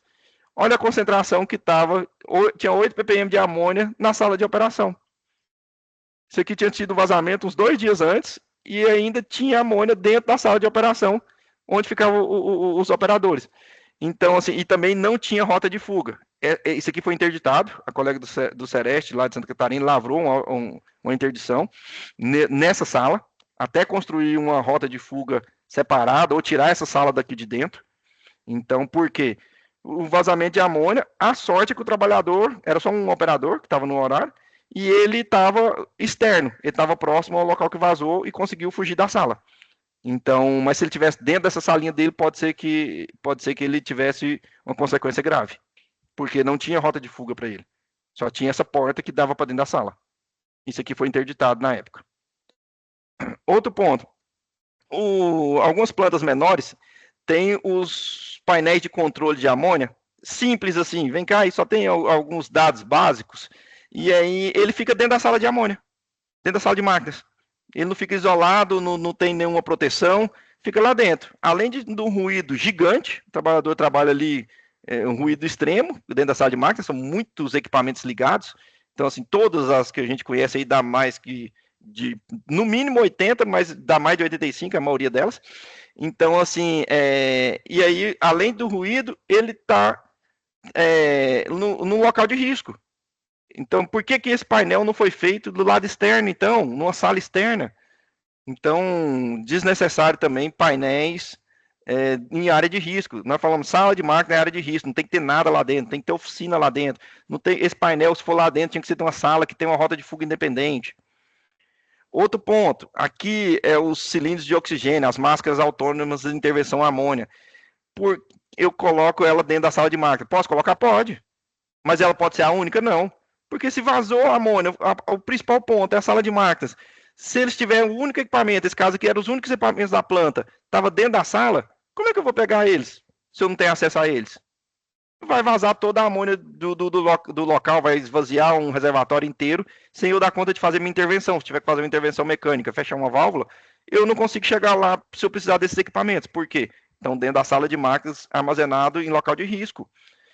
E teve um frigorífico que falou assim, não, agora eu tirei, esse aqui foi minha segunda visita, tirei meus equipamentos de dentro da sala de máquinas, montou uns armários lá fora, mas aí eu chego lá, a chave dos armários estava dentro da sala de máquinas. Eu faço rir, não tem lógica, gente. A chave, desse jeito aqui, ó, tá lá. Fizeram os armários, mas trancaram os armários. Aí, para pegar a chave, tinha que pegar dentro da sala de máquinas, no local de risco. Do lado do reservatório de amônia, tá vendo em vermelhinho aqui? São as válvulas de segurança do reservatório de amônia. Do lado do reservatório, aquele mesmo reservatório que era protegido por uma mangueira de jardim. Aqui, o exemplo aqui de uma situação aqui em Goiás, que já está acontecendo em várias plantas com frequência, é os armários com o cilindro de oxigênio, com os equipamentos, vestimentas classificadas, externa à sala. Aqui do lado direito é a cabine de operação externa à sala. Então, assim, aqui está puxando o ar externo, mas está puxando o ar de fora. Então, faz um negócio bem feito, que traga segurança para os operadores. Exemplos aqui de máscaras. Essas máscaras ficam armazenadas dentro da sala de máquinas. Aqui é um exemplo, outro exemplo, dentro da sala de máquinas. E ali tem muito vazamentos de amônia, micro vazamentos ali, ou vazamentos, assim, procedimentos. E essas máscaras ficam com os filtros ali sendo saturados desnecessariamente. Então, assim, se não fizer uma troca com frequência, eu vou ter filtros saturados e o trabalhador ali desprotegido. Então, se não protegido adequadamente, vamos falar assim, Faça um negócio bem feito. Olha aqui, é bacana quando a gente vai e vê as japonas penduradas adequadamente, vê que cada um com a sua máscara, ó, com a caixinha protegida, não vai saturar desnecessariamente. Então, assim, é bom ver exemplos positivos, que você já chega com outro olhar na empresa. Você vê que quando é uma empresa desse jeito aqui, quase todas as outras coisas estão bem feitas. Então, ponto crítico. Os nossos frigoríficos, principalmente, boa parte deles são nos interiores. E os cilindros de oxigênio aqui do equipamento autônomo de intervenção do processo de amônia, ele tem que ser carregado. E muitas vezes é no corpo de bombeiro. E os corpos de bombeiro, os seus compressores não conseguem, muitas vezes, passar dos 150 bar. Então, assim, eu tenho um cilindro que permite uma calibração, geralmente aqui com 300 bar, e aí vão lá e calibram o que permite o compressor do bombeiro da região, que é 150 geralmente. Então, assim, se eu tinha ali uma autonomia de 20 a 30 minutos, ela já vai cair para 10, 12, 15 minutos. Depende da minha atividade física, da minha respiração. E aí eu já tenho uma autonomia menor em regra. A gente direto pega o cilindro aqui, ó, 100 bar. Esse aqui, se brincar, não segura 10 minutos de intervenção. E aí eu vou lá, quando ele chega aqui no vermelhinho, ele dispara. Ele dispara um alarme para o trabalhador evacuar o local. Muitos trabalhadores da sala de máquina nem sabem o que significa isso. A gente pergunta lá na inspeção, fez sinal. Às vezes ele pega um cilindro vazio lá e simula com eles, né? Vê que já está aqui no vermelho, liga, está fazendo barulho e o cara está usando, não sabia para que serve. Então, assim, sem treinamentos, mas o perigo aqui ele vai fazer intervenção achando que tem oxigênio necessário e sobe numa laje, sobe num telhado, sobe uma escada marinheiro e chega lá em cima e esse oxigênio acaba. Então, assim, vários pontos aqui. Eu preciso ter cilindro reserva e eu preciso ter no mínimo 2 jogos de cilindros. Se esse trabalhador passar mal, quem vai resgatar ele? Se esse trabalhador tiver alguma intercorrência lá, quem que vai ajudar? Então, assim, até o bombeiro chegar, tem cidades que o bombeiro está a 100 quilômetros. Então, assim, eu peguei casa aqui em Goiás, como foi? Mozarlândia, salvo engano, o bombeiro era em Aruanã. Então, assim, foram 30 e tantas pessoas internadas lá no hospital e tinha 25 leitos. Não tinha nem leito para todo mundo, porque ainda tinha leitos ocupados, bombeiros distantes. Então, assim, são situações que não pode acontecer. Eu tenho que ter vários equipamentos autônomos, eu tenho que ter cilindro reserva. Quando eu mandar para calibração, tem que ficar, minha planta está rodando. Se a planta está rodando, eu não posso calibrar todos. Você chega lá, foi para calibração. Você até vê que tem um equipamento lá, mas não tem nenhum cilindro. Eu vou ficar uma semana desprotegido? É a mesma coisa com o detector de amônia, o móvel, que verifica descontaminação diária. Chega lá, mandou tudo para calibração junto. Eu vou ficar sem detecção de amônia porque foi para calibração? Cara, tem que ser algo planejado, tem que ter uma gestão nisso.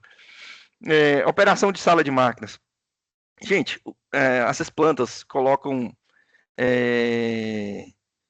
operadores, muitas vezes, muitos são capacitados, muitos nem tanto, e assim, eu coloco sala de máquina de 20, 30, 50 milhões, às vezes na mão do operador que está ganhando 2, 3 mil reais e não foi treinado para aquilo, que não tem um curso sequer de NR13 lá, de unidade de processo. Então, assim, e você faz as perguntas, tem operadores que não sabem. Você desliga a sala de máquina? Desliga. Você desliga como? Só desliga a energia. Mas você não fecha a válvula lá da bomba centrífuga que manda amônia? Não, o manual lá tá mandando fechar.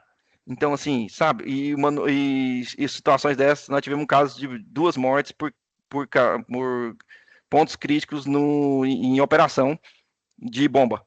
Então, assim, os operadores precisam conhecer todo o processo. Isso é extremamente crítico. Sala de máquinas, não pode entrar outras pessoas não autorizadas.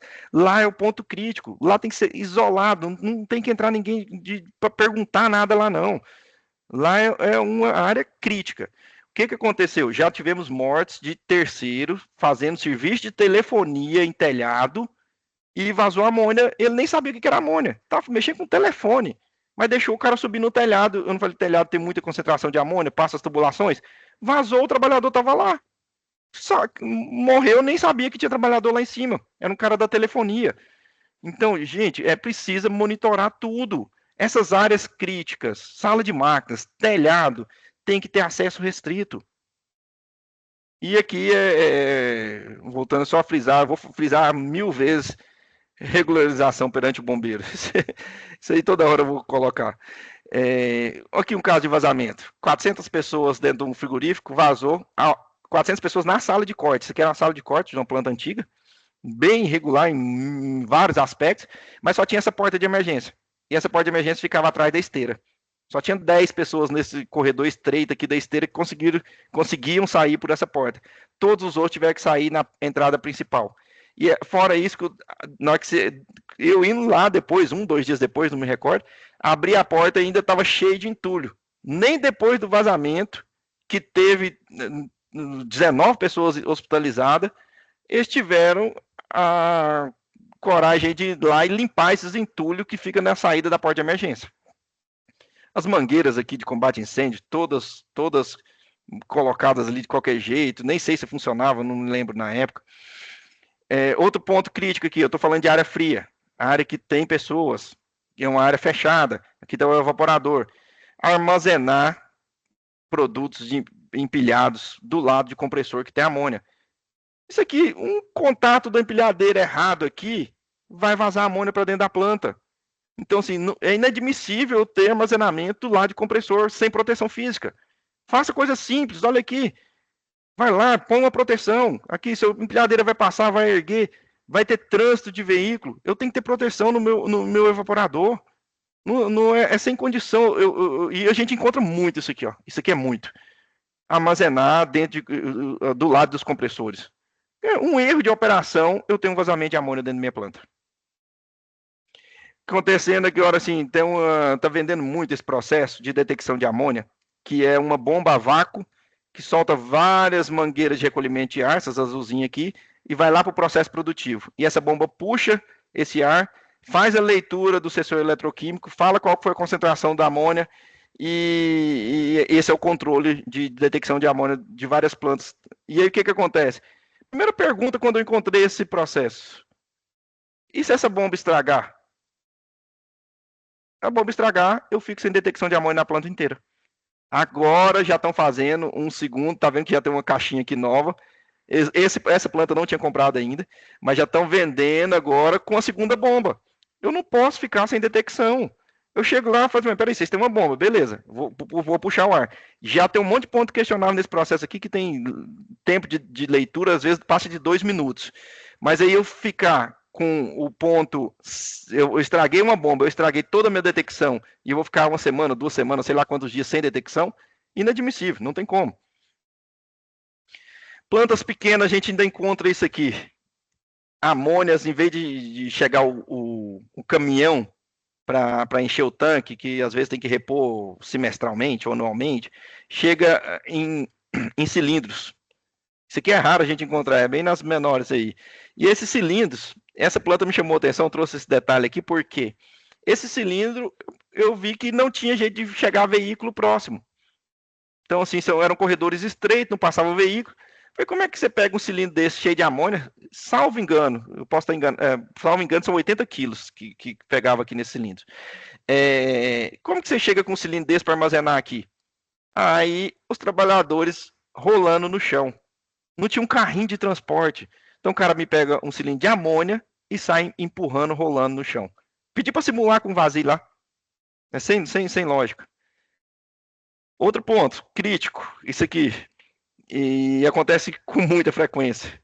Não só em razão do que eu vou falar aqui, mas em razão de outros sanitizantes também, outros produtos químicos. Aqui é um meu painel de detecção de amônia, que vai falar as concentrações de todos os locais que tem os sensores. Então vai falar aqui da sala de corte, da câmara, da desossa e tal. E aí é o que eu cheguei nesse painel e tinha vários pontos acima da concentração. 62 ppm, o limite da amônia são 20 ppm e 10 de nível de ação.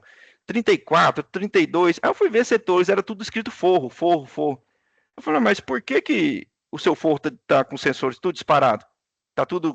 Aí não, é porque ele tá lendo a fumaça da caldeira. Olha a foto do lado direito. Eu vinha a fumaça da caldeira, passava pro meu telhado, lia os sensores. Eu falei, mas e vocês não vão lá fazer uma intervenção, por exemplo, se tiver um vazamento de verdade? Ah, não, no telhado a gente não confia em vazamento, não, porque toda hora tá disparado os detectores. Então, os sensores estão saturados e eles não vão fazer intervenção. Na hora que tiver um vazamento de verdade, era a mesma coisa que não tivesse detectores aí. Aqui, essa imagem aqui mostra um detector de amônia com a luzinha vermelha que significava saturado. Na ocasião, o operador não sabia. Então, assim, isso aqui não estava lendo. Então, você vai lá no painel, está lá o sensor acusando defeito, e aí você vai ver que o sensor já está saturado. Detectou muita amônia aqui, entrou muita amônia nele e saturou. Então, assim, a gente encontra também. Válvulas de segurança, esse item é crítico. Doutor, eu acho que eu só vou mais uns 10 minutos aqui, para a gente abrir para perguntas, né? Válvula de segurança. Tá vendo essas duas válvulas? São dois modelos aqui. Fica em reservatórios. Tem válvulas em compressores, tem válvula em separador de líquido. Tudo sistema de amônia.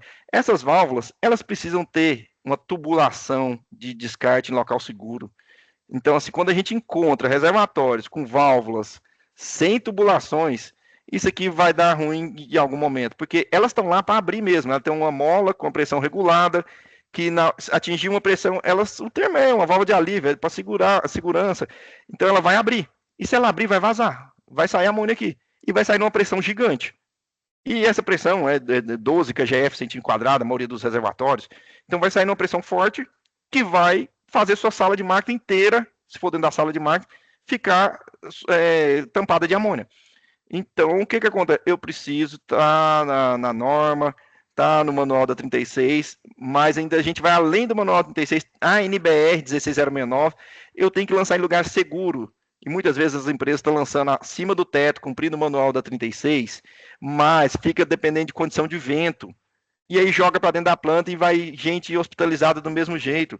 Então, assim, tá na NBR, tem que ser local seguro. Pode ser dentro de caixa d'água? Pode, mas tem cálculo para ser feito. Qual que é o volume de água? Qual que é o volume de amônia do principal vaso? Então, assim, existe todo um memorial de cálculo para fazer o descarte dessas válvulas de segurança. Piores condições, essa aqui, deixar aberto. Segunda pior, lançar no ar de qualquer jeito, igual a maioria está lançando. E depois é lançar em caixa d'água de 1.000 litros, 2.000 litros, que satura e teve gente internada do mesmo jeito. Então, assim, tem norma, tem cálculos, é simples de resolver, não é um processo caro, mas não fazem. Aqui um exemplo de as válvulas de segurança aqui em cima de um separador aqui. Tá vendo as válvulas aqui? Ia saindo a tubulação. Beleza, tá saindo a tubulação, tá indo para uma área segura. Só que essas válvulas são calibradas. E acontece muito. Como que eu chego nessas válvulas? Tem lugar que não tem jeito de pôr andaime, tem lugar que não tem jeito de pôr uma escada manual. Então aqui ainda eu consegui uma escada manual, mas por que não fazer o acesso seguro? Plataforma segura, a gente cobra isso sempre nas inspeções nossas. Eu tenho que chegar nessa válvula de segurança. Se eu tenho que calibrar ela de ano em ano, porque todo ano eu vou pôr uma escada improvisada aqui para subir, sem medidas de segurança para altura. Detectores aqui móveis. Esses detectores tem que ser no mínimo 2 por planta, porque ele vai para calibração.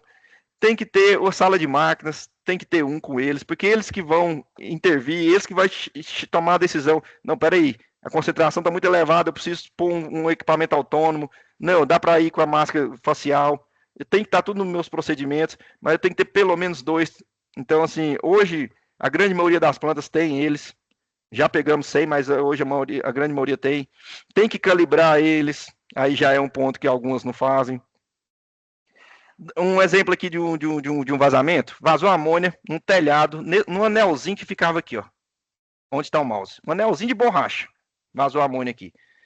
E aí, o trabalhador teve que ir, essa é a minha mão aqui, teve que ir nessa válvula lá para fechar o sistema. Só que o trabalhador tinha que usar o equipamento autônomo. Ele teve que subir na escada marinheiro. Primeiro, escada marinheiro. É inadmissível escada marinheiro como única alternativa para acessar as válvulas de comando de sistema de refrigeração. Então, como eu tenho um monte de válvulas lá em cima do telhado, na laje, eu preciso de escada de degrau. Não dá para acessar a escada marinheiro primeiro. tem escada que a gaiola nem permite eles passarem. Segundo, eu estou fazendo um trabalho em altura totalmente desprotegido. Não tem jeito de usar o cinto de segurança e o equipamento autônomo. Então, assim, e eu tenho que ter um acesso seguro, eu tenho que ter iluminação. Olha aqui, isso aqui era lá dentro. O cara tem que ficar pulando os negócios, agachando, clarear com o celular, não tinha luz. Não é possível que eu tenha que acessar a válvula de amônia sem luz lá em cima do telhado. Passar aqui, o trabalhador passava com o equipamento autônomo aqui, esses dois canos, esses dois tubos que estão aqui, tubulações, são de vapor quente. Era o único acesso para o trabalhador chegar naquela válvula. Então são muitas coisas erradas. E o que acontece? Vai hospitalizar a gente, até fazer intervenção, vazou muita amônia. Teve um monte hospitalizado nesse caso. Olha o tanto de... Aqui eu tenho as válvulas aqui, o tanto de obstáculo que eu tenho para chegar. É tão bom quando a gente chega numa planta e tem a passarela que permite chegar em todas as válvulas, que tem iluminação em todo o telhado, que tem ventilação no telhado. E é outro mundo, mas infelizmente a gente ainda encontra muitos telhados horríveis. Na verdade, encontra uns que são depósitos, na verdade. Tem até bicicleta jogada lá, não sei de onde que aparece. Salas de máquinas aqui, NR13, fala que onde tem a sala de máquina tem que ter saídas em direção opostas. Essa sala aqui de um frigorífico grande, ela está na parede aqui junto com o processo produtivo. E aqui é a sala de máquinas, esse lado esquerdo. E eu só tenho essa saída para esse lado. Se vazar amônia lá no fundo dessa sala, tiver trabalhadores para lá, ele não sai dessa sala. Então, assim, está descumprindo NR13. Eu não posso fazer uma sala de máquina num local que eu não tenho uma outra rota de fuga. Então, assim, a sala é grande lá para o fundo. Como é que eu deixo uma sala de máquina assim? Outra coisa, é uma sala de máquinas aqui do frigorífico pequeno com um reservatório dentro da sala de máquinas e só tinha uma entrada aqui onde eu estou tirando a foto. Então, sem saída também, está descumprindo NR13. Aqui é um exemplo de uma válvula do sistema de refrigeração que eu preciso acessar. Aqui dava mais ou menos de 6 a 7 metros de altura. Aqui é a passarela que eu estava. E aqui eu estava mais de metro, não tinha jeito de chegar. Não tinha jeito de pôr escada, não tinha jeito de pôr andaime. Como que eu fecho uma válvula dessa? A gente fica a pergunta. Lá em campo a gente só fala, eu quero chegar ali, como que chego? E aí não chega. Eu preciso de rapidez e segurança para sair de dentro das áreas, né? E aí muitos exemplos de esteiras atrapalhando acesso, de trabalhadores que para chegar em posto de trabalho igual esse aqui, tem que fazer isso aqui, andar em cima de esteira. Então assim, pensa para sair num caso de vazamento de amônia. Então são muitos exemplos inadequados. Aqui eu vou passar mais rápido aqui, foi um caso de vazamento. Uma situação bacana. Instalar a ventilação dentro das áreas frias. A ANR pede isso para a gente, que o painel de refrigeração de amônia tem que acionar o sistema de controle e eliminação. Se eu posso vazar amônia no meu ambiente refrigerado, e eu não tenho nenhum sistema de eliminação dessa amônia, eu por mim, está errado. Então, isso é bacana quando a gente vai num frigorífico, isso aqui está no teto do frigorífico. Ó. Tinha os exaustores, que era acionado conforme vazamento. Então, ajuda a descontaminar a área. Então, bem interessante esse processo. Foi aprovado pelo CIF. Então, assim, só para concluir a amônia aqui, que nós temos assim, que como tem tantos vazamentos sem vítimas, uma hora nós vamos ter um acidente. Uma hora vai ter vítima. Porque se vai persistir aqueles riscos, vai ter o vazamento. Só não vamos saber que hora que vai ser. Então, aqui eu trouxe um exemplo aqui também de um frigorífico novo que não tinha rede de aspersão de água em cima dos 2 tanques de amônia. Aqui é só para que tenham conhecimento, eu fiz ano passado para o Sereste de Santa Catarina, é um protocolo, tem um checklist por volta de uns 150 itens para fiscalização de amônia. E aqui eu trouxe só um modelinho, assim, para que tenham noção. Depois, caso queira, a gente pode conversar aí, só pode me procurar. E a gente fez para facilitar as inspeções deles lá. Então, aqui eu só trouxe um exemplo do sistema de exaustão de sala de máquina. São perguntas simples lá que podem, muitas vezes, facilitar muito a inspeção, sabe? Aqui o outro risco, que eu vou correr com ele aqui 5 minutos, que é o de acidentes.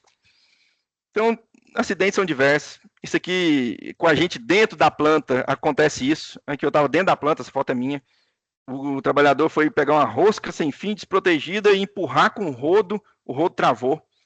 Isso aqui, por sorte dele, não chicoteou e voltou nele.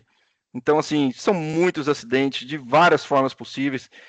Mortes o tempo inteiro. Aqui, a morte recente de março desse ano, teve um coice aqui da faca e furou para o trabalhador. Tivemos ano passado também um dessa. Aqui caiu a porta-pallets e travou um trabalhador dentro de uma câmara fria e morreu o trabalhador. Então, até consegui acessar a sala. Vários. Choque elétrico é um monte. Máquinas diversas. Então, assim, o que mais tem é notícias de tudo recente. Se for ver aqui, ó, 2025,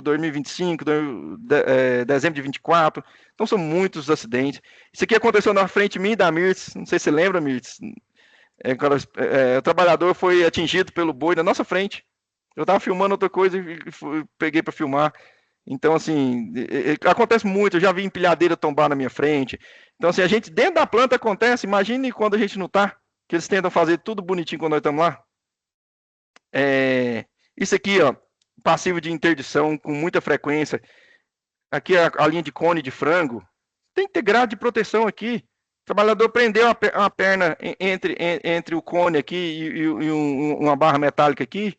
Vai complicar. Tanto é que o próprio trabalhador, nessa mesma unidade, ele pegou uma placa de PVC, ele amarrou para proteger a perna dele. Então, assim, a gente encontra isso aqui, ó. Aqui, cordão de emergência burlado, amarrado sem funcionar. Então, assim, às vezes eu tenho uma situação crítica e está isolado meu mecanismo. Aqui são os trabalhadores em altura numa planta que estão usando cinturão com absorvedor de energia. Só que aqui ele estava uns 2 metros de altura e o absorvedor de 4,80. Se esse trabalhador cair aqui, ele vai bater lá no chão. Então, assim, olha, e compraram para todo mundo. Olha o saquinho de água aqui, ó, de novo, ó. Essa turma aqui, a parte superior, isso aqui que eu falo, ó. Essa turma, parte superior, tá o saquinho de água lá para eles beberem. Que não querem que ele saia do processo produtivo. EPIs nem se fala, acho que EPIs a turma já tudo conhece, nem vou entrar muito no mérito, mas até luva isolante desse jeito aqui, sendo a única luva do frigorífico. Teste de isolação elétrica em luva, em bastão, em tapete de isolamento, nossa, são poucos que a gente encontra. Então, infelizmente, o EPI ainda tem muito que melhorar também. Levando trabalho em altura, esse aqui estava descendo, não deu tempo de eu filmar ele, que estava terminando de descer, mas estava assim, uns 4 metros de altura, em cima de um pallet com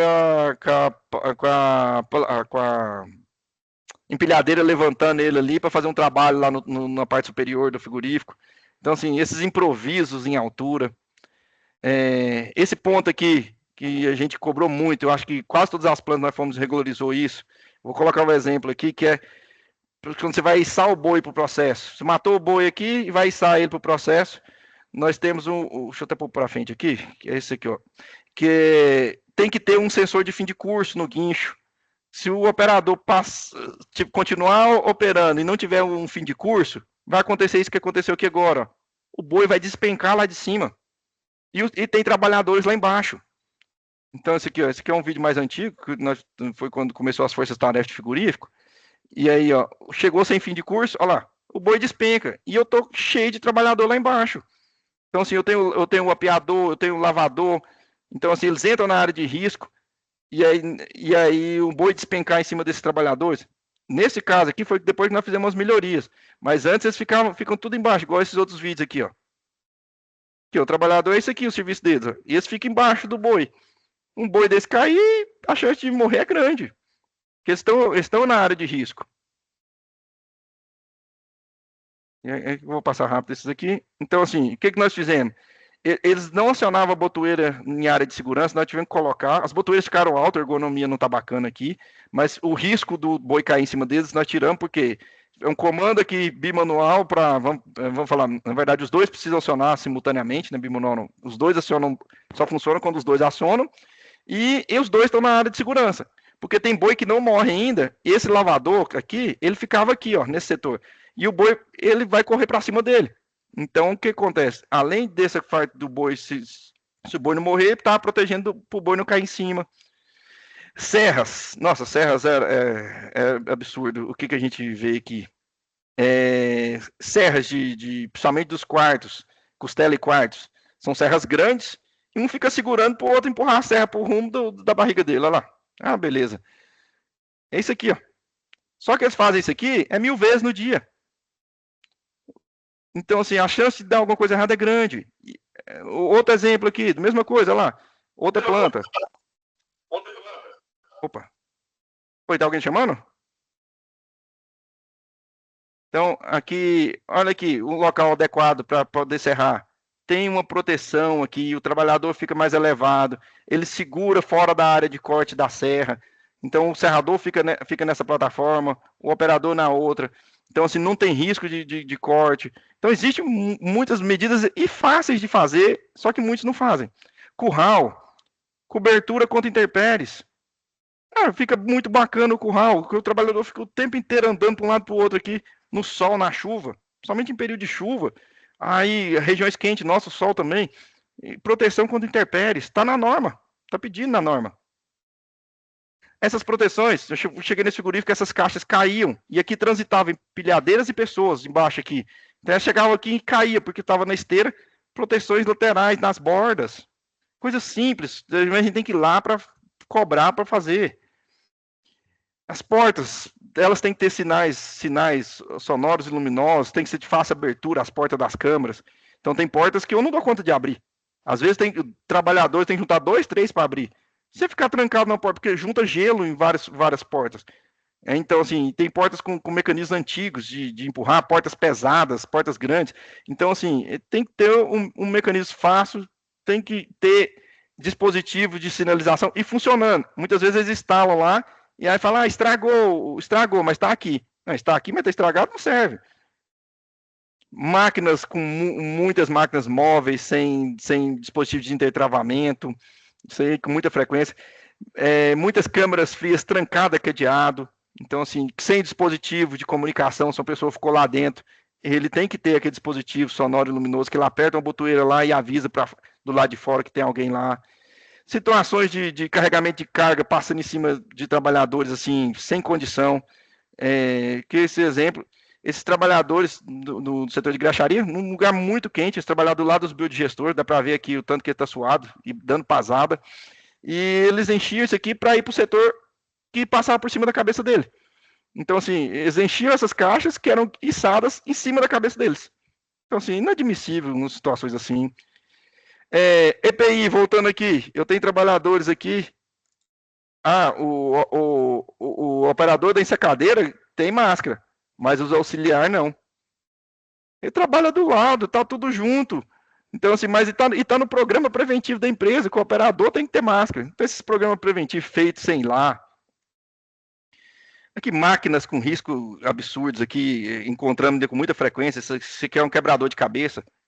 Então, assim, máquina extremamente força aqui na máquina e sem proteção nenhuma. Isso aqui não tem necessidade do trabalhador pôr a mão. Hoje as máquinas são todas fechadas, intertravamento.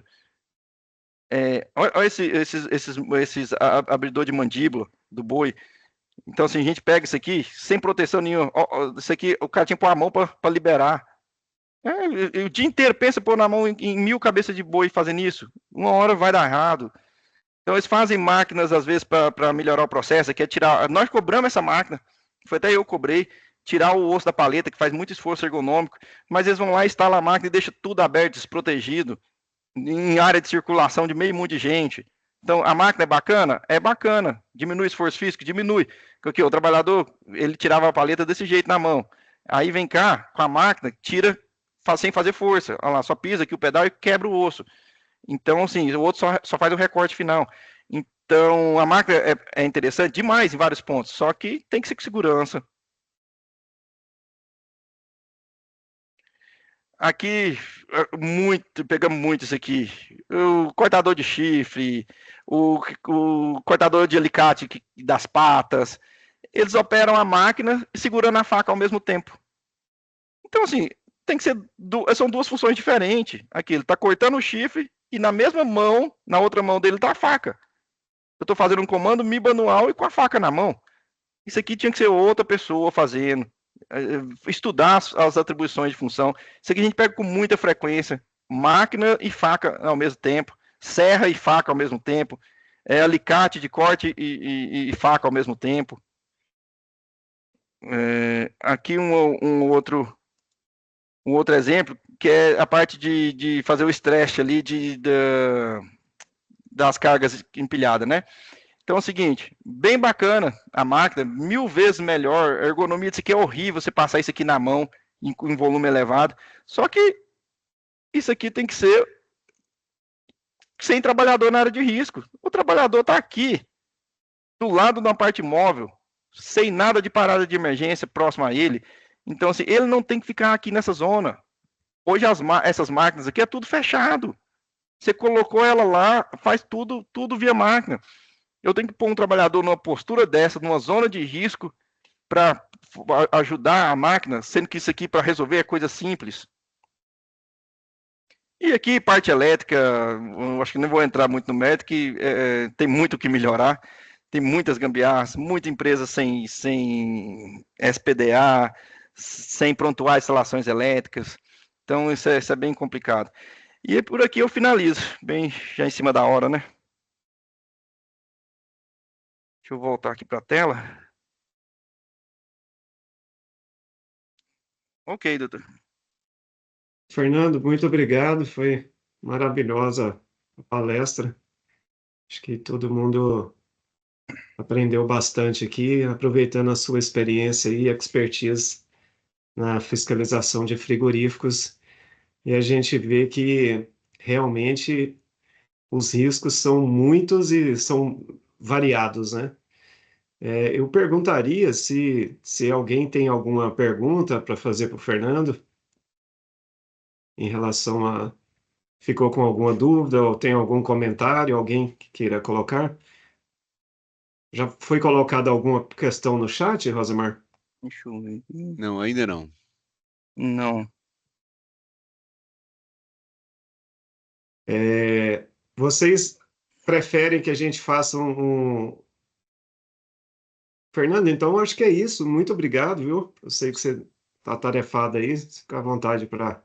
Não, certinho, eu que agradeço. Não, mas eu vou assistir a Mirtz também. A Mirtz sempre é um grande aprendizado aí. Tá bom, obrigado. Valeu demais. Vocês querem continuar direto ou querem fazer um intervalinho para tomar uma água, ir no banheiro? O que vocês preferem a gente tocar direto para terminar meio-dia? Pede.